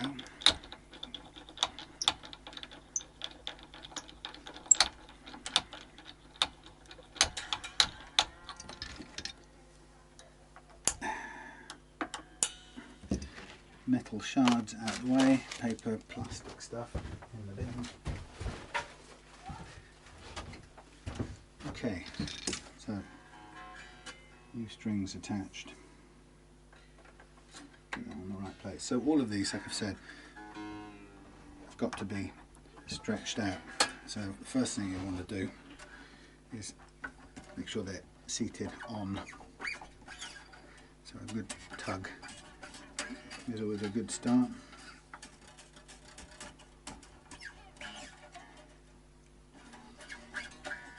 Followed by tuning up roughly, I mean broadly, to the correct pitch.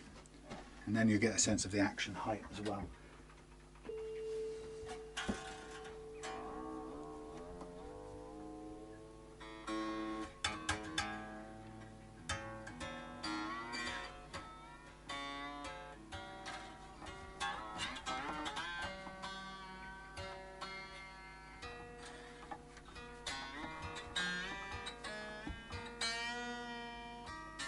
At this point you're also listening for pings and feeling for whether the tuning is linear or not, whether the strings are moving smoothly through the nut slots as they should be. In this case there's no pings, there's no lag or drag. So what I'm just going to do now is take this back down to the playing action that I ideally want.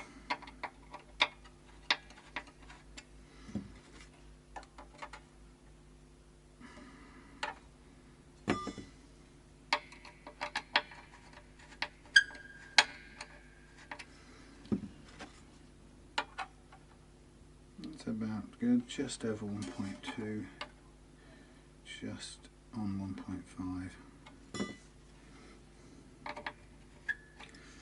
Somebody had a rant on my YouTube saying, "You just guess things," and there speaketh somebody attached to specifics, and absolute numbers matter to them a lot. Don't matter to me. I'm not bothered.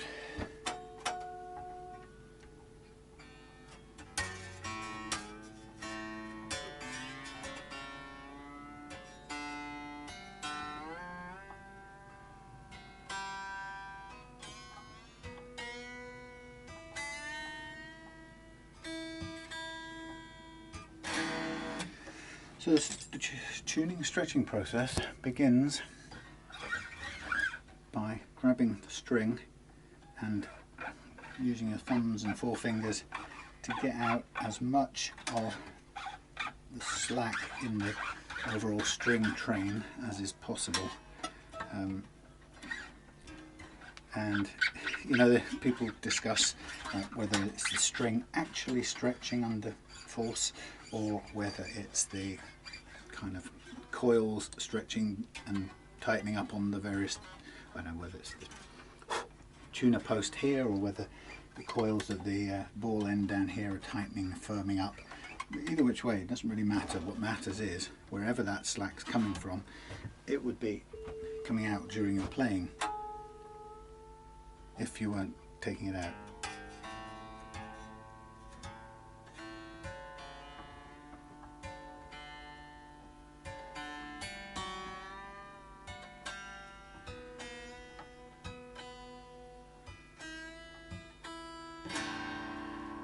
And we do it again. Like I say, who cares where it's coming from if it's still coming out. And I go on endlessly about how long it takes for the slack to come out. There are people who genuinely believe that you can just leave your guitar tuned up a tone, leave it overnight, and the slack will come out overnight and you can just get on and play. And those people, then when the guitar goes out of tune, they'll tell themselves it's the tuners or something, and then they'll buy some new tuners. But there's the only watchword or the only guidance is you keep stretching it at this stage until there's no more slack.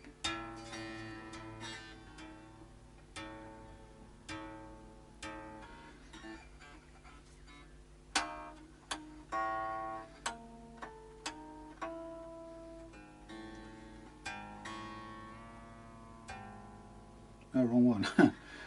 Dull.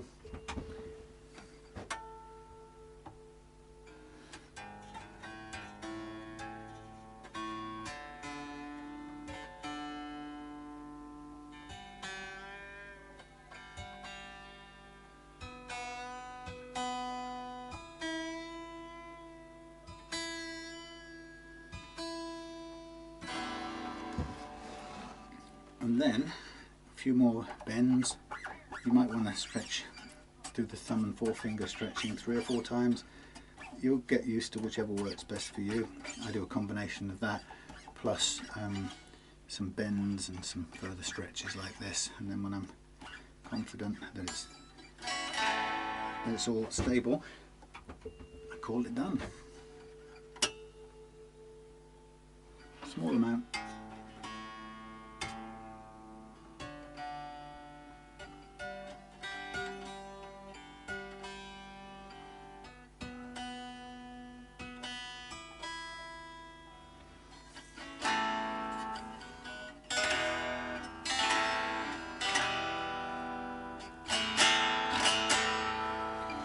Okay, that's pretty close to it.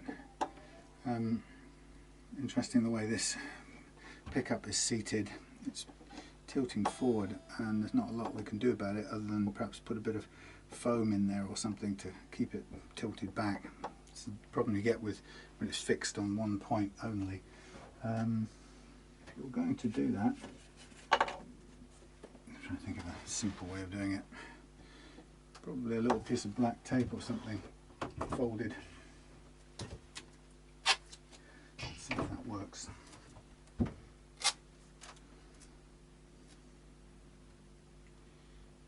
Fold, fold. Thank you.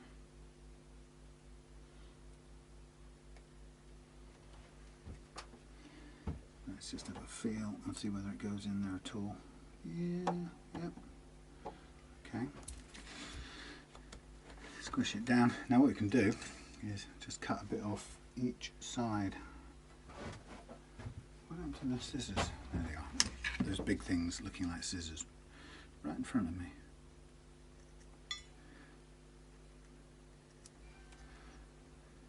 So, question is how much can you get in there and where will it sit? So you don't want to mess up how it looks.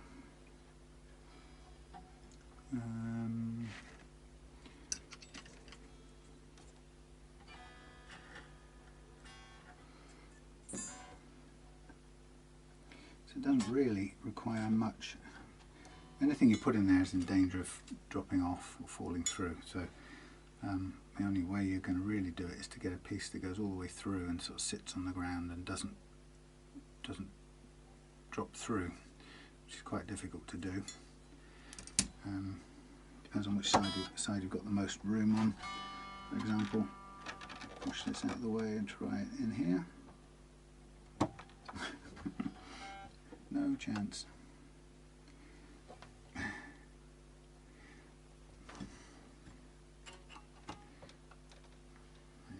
in you go. Now, I don't have fingers capable of doing this.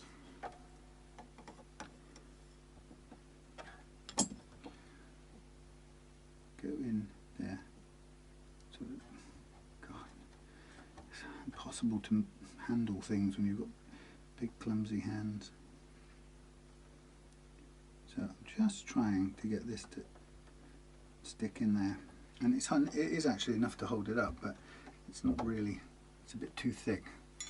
I can't really do a single piece because that won't go through. I don't know if I've got any plastic that will do the same job. Black plastic is usually the best thing, but it's got to be thin. What have I got here? No. I mean, you can tuck foam in. Tuck foam in? There's a little piece of wood, but that's probably going to turn out to be exactly the right thickness. But it's not really going to be what I want because it's the wrong colour. So I'll give you an example. There you go, perfect. Sits in there and does the job spot on. but it's the wrong colour.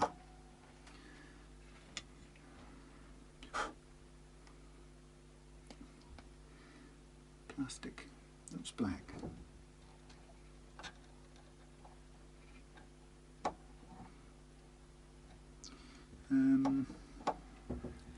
Right, come on, somebody must have a little bit of black somewhere. Piece of packaging. Where's the? Why isn't there any black packaging when you need it? There's a little bit of black metal, but that's too thick. That won't do. Will it? Actually, it will. Look at that. Would you believe it? Could probably snip that up.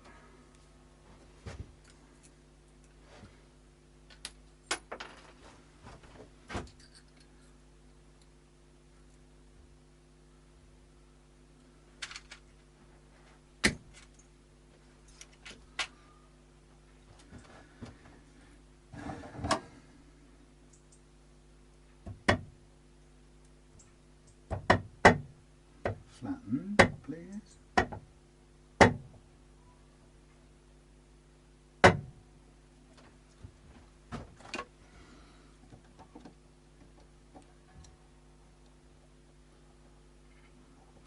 Now that actually sits in the right place. It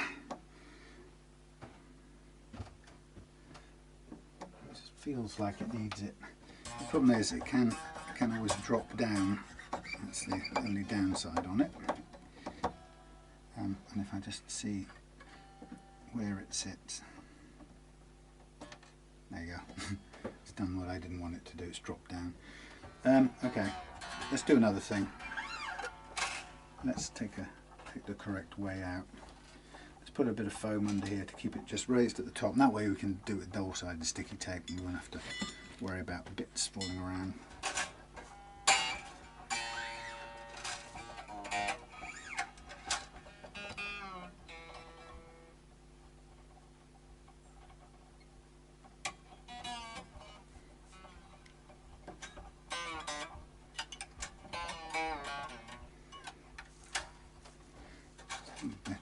Better way of doing things.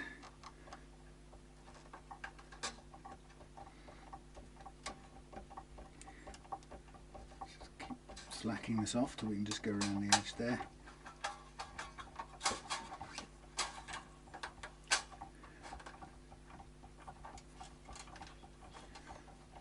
Just give us enough room. So we'll take this out and we'll get a bit of foam, and we'll double-sided tape it to the front of the pickup just so it sits, hopefully sits up a little bit better. Because the problem is it's sitting too low when it's in that sitting in that aspect. It's too low, and you can't get the poles close enough to the strings, or as close as you'd like without the back end risking hitting the strings, which we don't want. So let's just move this off to one side. Okay. Yes.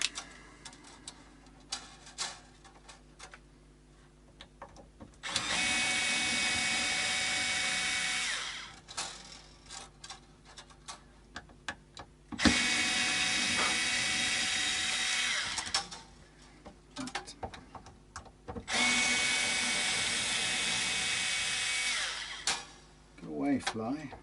I don't know how much cable we've got attached to here, but should be enough. Take out a little bit of metal.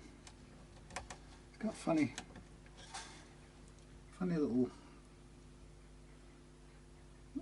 That's interesting. The heel doesn't. The neck heel doesn't come all the way into the back of the joint. Go away, fly. That is annoying. Go away. Don't want BBC iPlayer. I want a camera. Just taking a picture because I haven't seen that before. I don't know if I look a bit ragged. I mean, it's not as bad as it looks on camera, but okay. So we've got to figure out a little strip of rubber down the back here.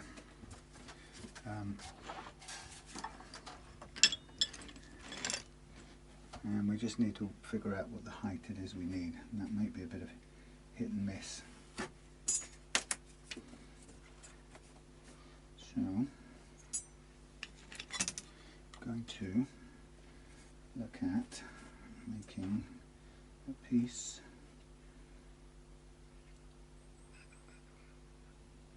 fairly tall to begin with.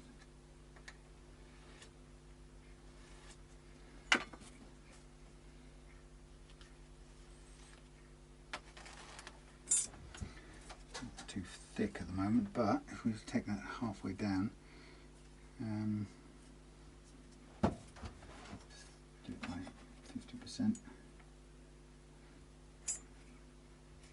So we need it this way down, really.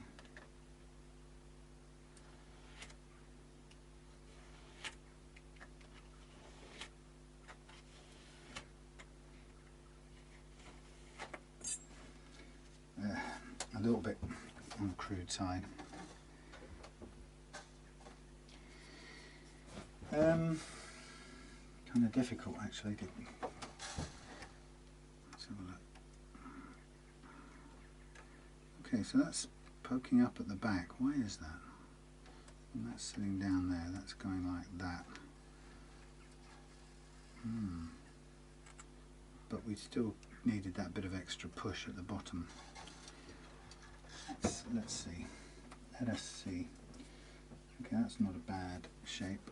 Let's take a bit of that.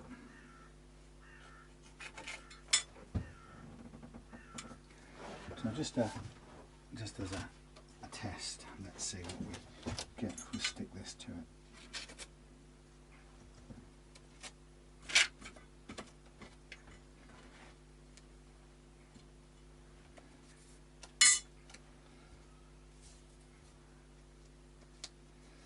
Sticky tape, difficult to manipulate because guess what? It's double-sided stickiness.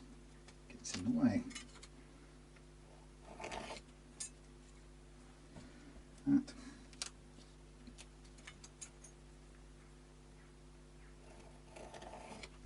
And that. And this. Now this is just a guess in something to push up. Could be very wrong.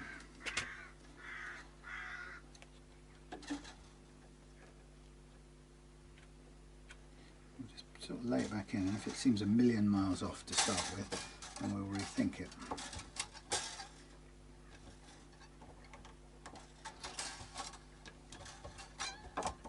Okay. Here you go. Thank you. Okay. Still a little bit of extra room that could stand on. It's better, but it's not quite right.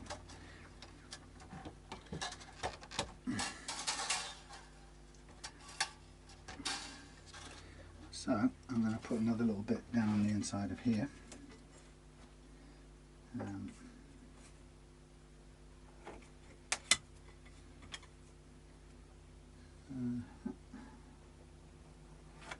See how that goes.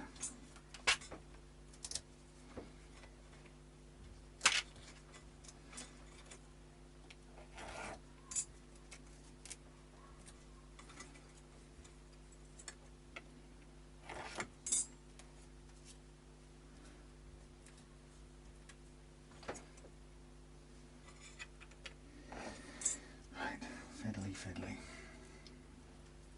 Foam is always good. Sponge, I should say. It's always good stuff. You can do a lot with it.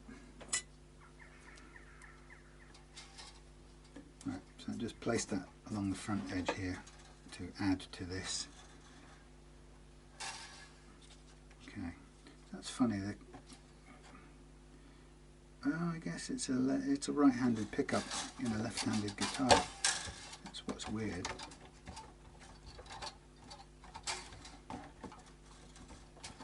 It's a right-handed pickup and a left-handed guitar. Right, that's good. That sits down. I can feel it pressing, so that's not so bad.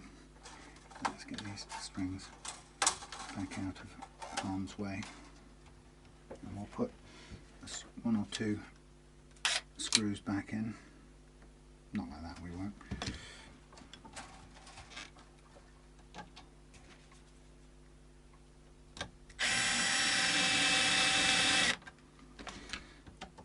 Yeah. We'll do one up here too.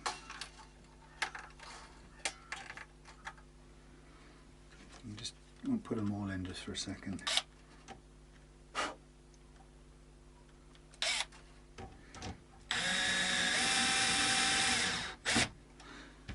Not until I'm sure it's where I want it to be. Right, so we're back to slack strings again, and these will require stretching again, carefully. Not as much, but once you take them off and put them back on, there'll be slack kind of built into the tuner post coils again.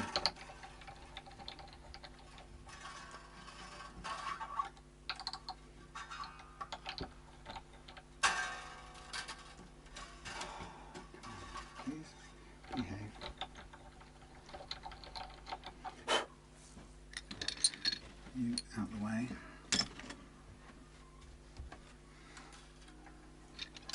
Same with this one. Stretch it out again as much as possible.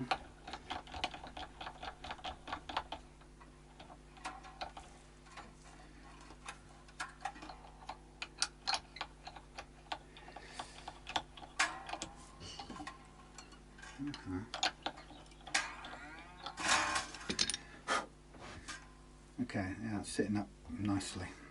Yes, business.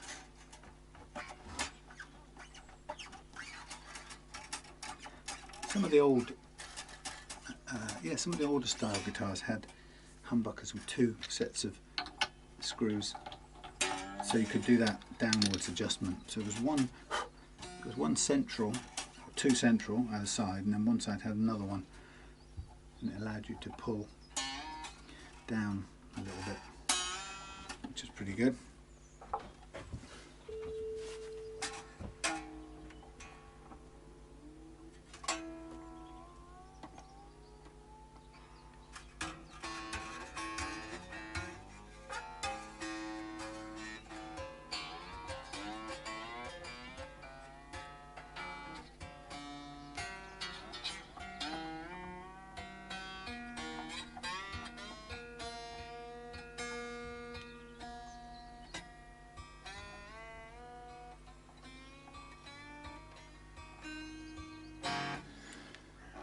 So a bit more stretching needed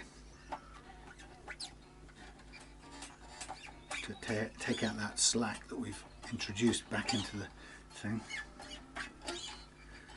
Careful when you get up to the thin strings, because you run the risk of busting them.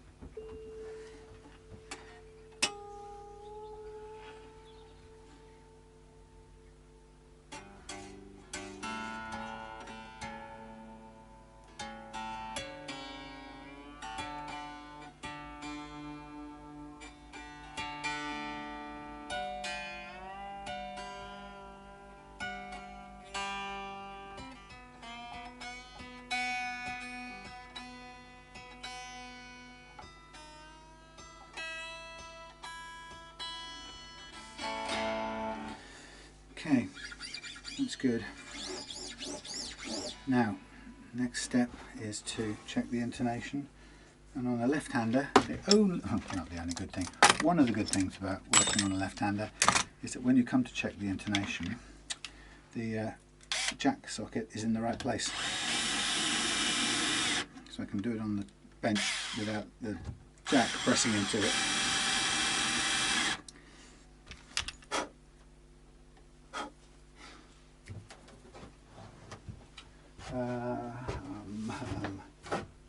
What did I do with it? Can it be hanging up somewhere? Sensible? No. Where did I put it? Did I take it in? Okay. It's down here? No. I took it off while I was doing that. Put it there, obviously. Now I don't need the amplifier for this. I'm just going to use the tuner.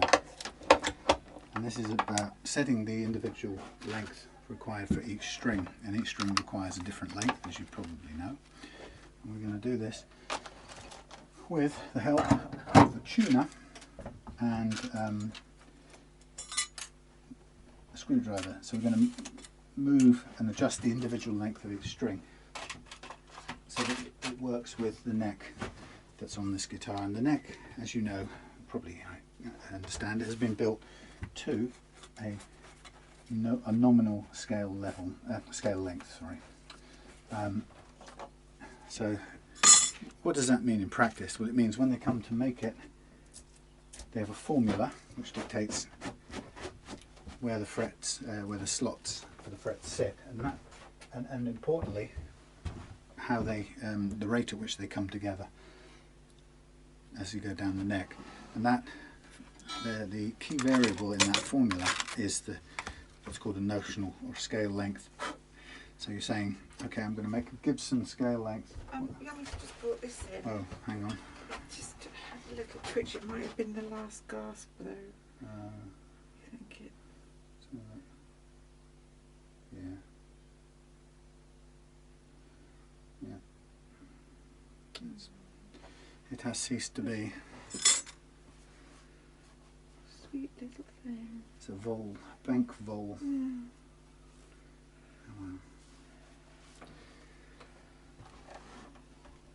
I have to go. Okay, gotcha. I'll come in. I'm gonna give me 2 minutes. I'll just do the intonation and I'll come in. It's still warm. The circle of life. You're so pleased with yourself, aren't you? Can I give it to her? Okay, can I get all this switched on? Oh, I don't even know which way it goes. Good girl. Yes, you're a clever girl.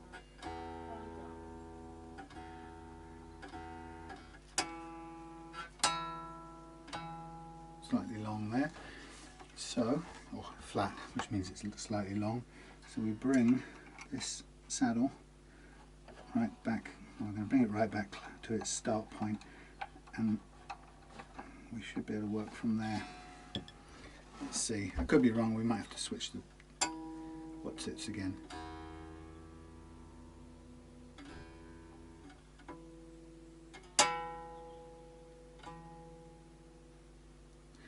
That's good.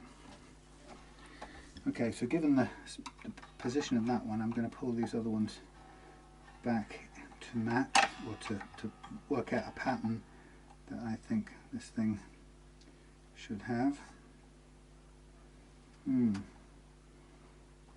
That's interesting. How is that going to work out? You should have... Wait a minute. Ooh, I'm not too sure about that. Hold on.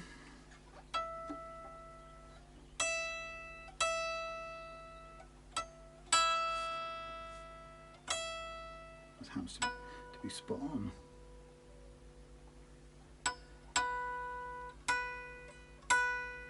So does that one. Okay, so my thing is saying good position on both of these. I'm going to push the G back a fraction. And this will come forward. My back's hurting.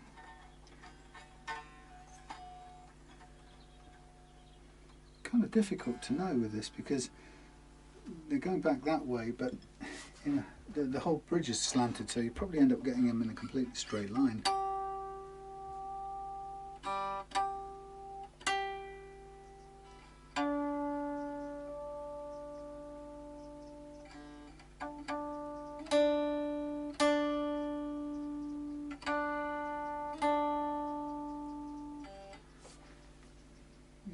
Well, that really is nearly a straight line.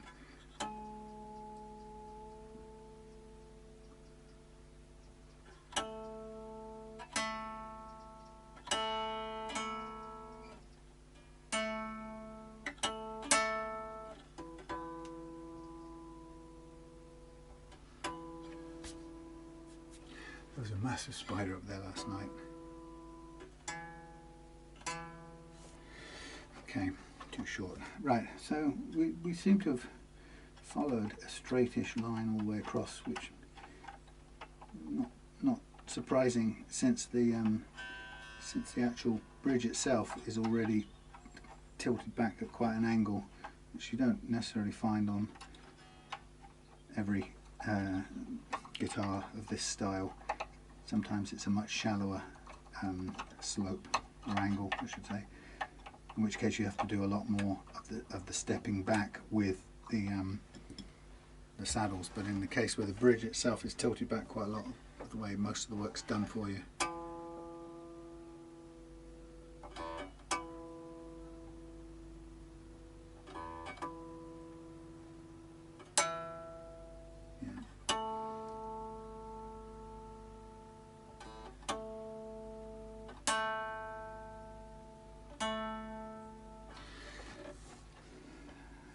Slightly long, so just bring it this way a little bit.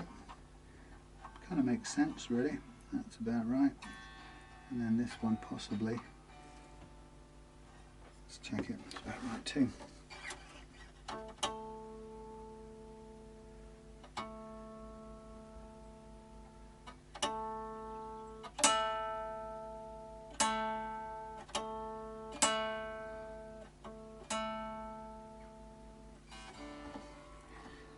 Push it back a bit more. I've always had a kind of, it's always made me laugh a bit, this whole thing with intonation. You know, people get really kind of freaked out about having to have the right ultra sensitive, expensive tuner, and you can see that I can get, it's too long now, I can get different results depending on how hard I press the string as I fret. So the real there's a real so much variation possible, and it's kind of, it's very difficult to do the same thing every time.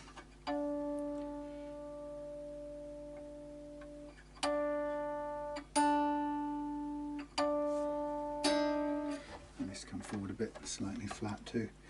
So yeah, okay, that's interesting the way this has panned out. Sort of two sets of three, but quite extreme.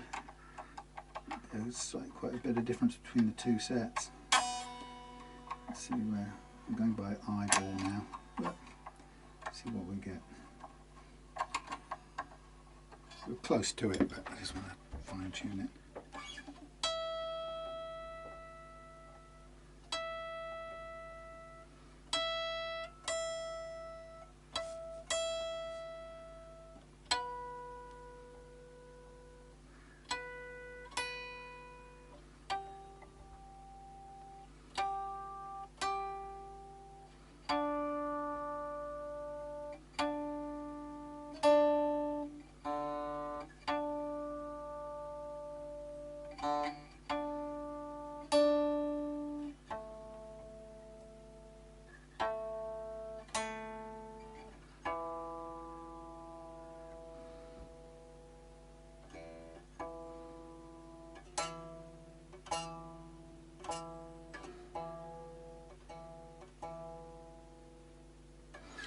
That's good. Right, there we have it, intonated.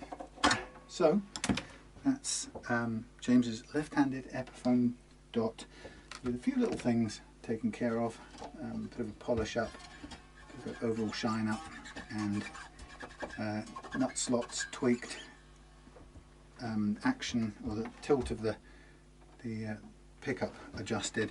And what I'm going to do just now is just adjust now. It's just going to take this down a little bit.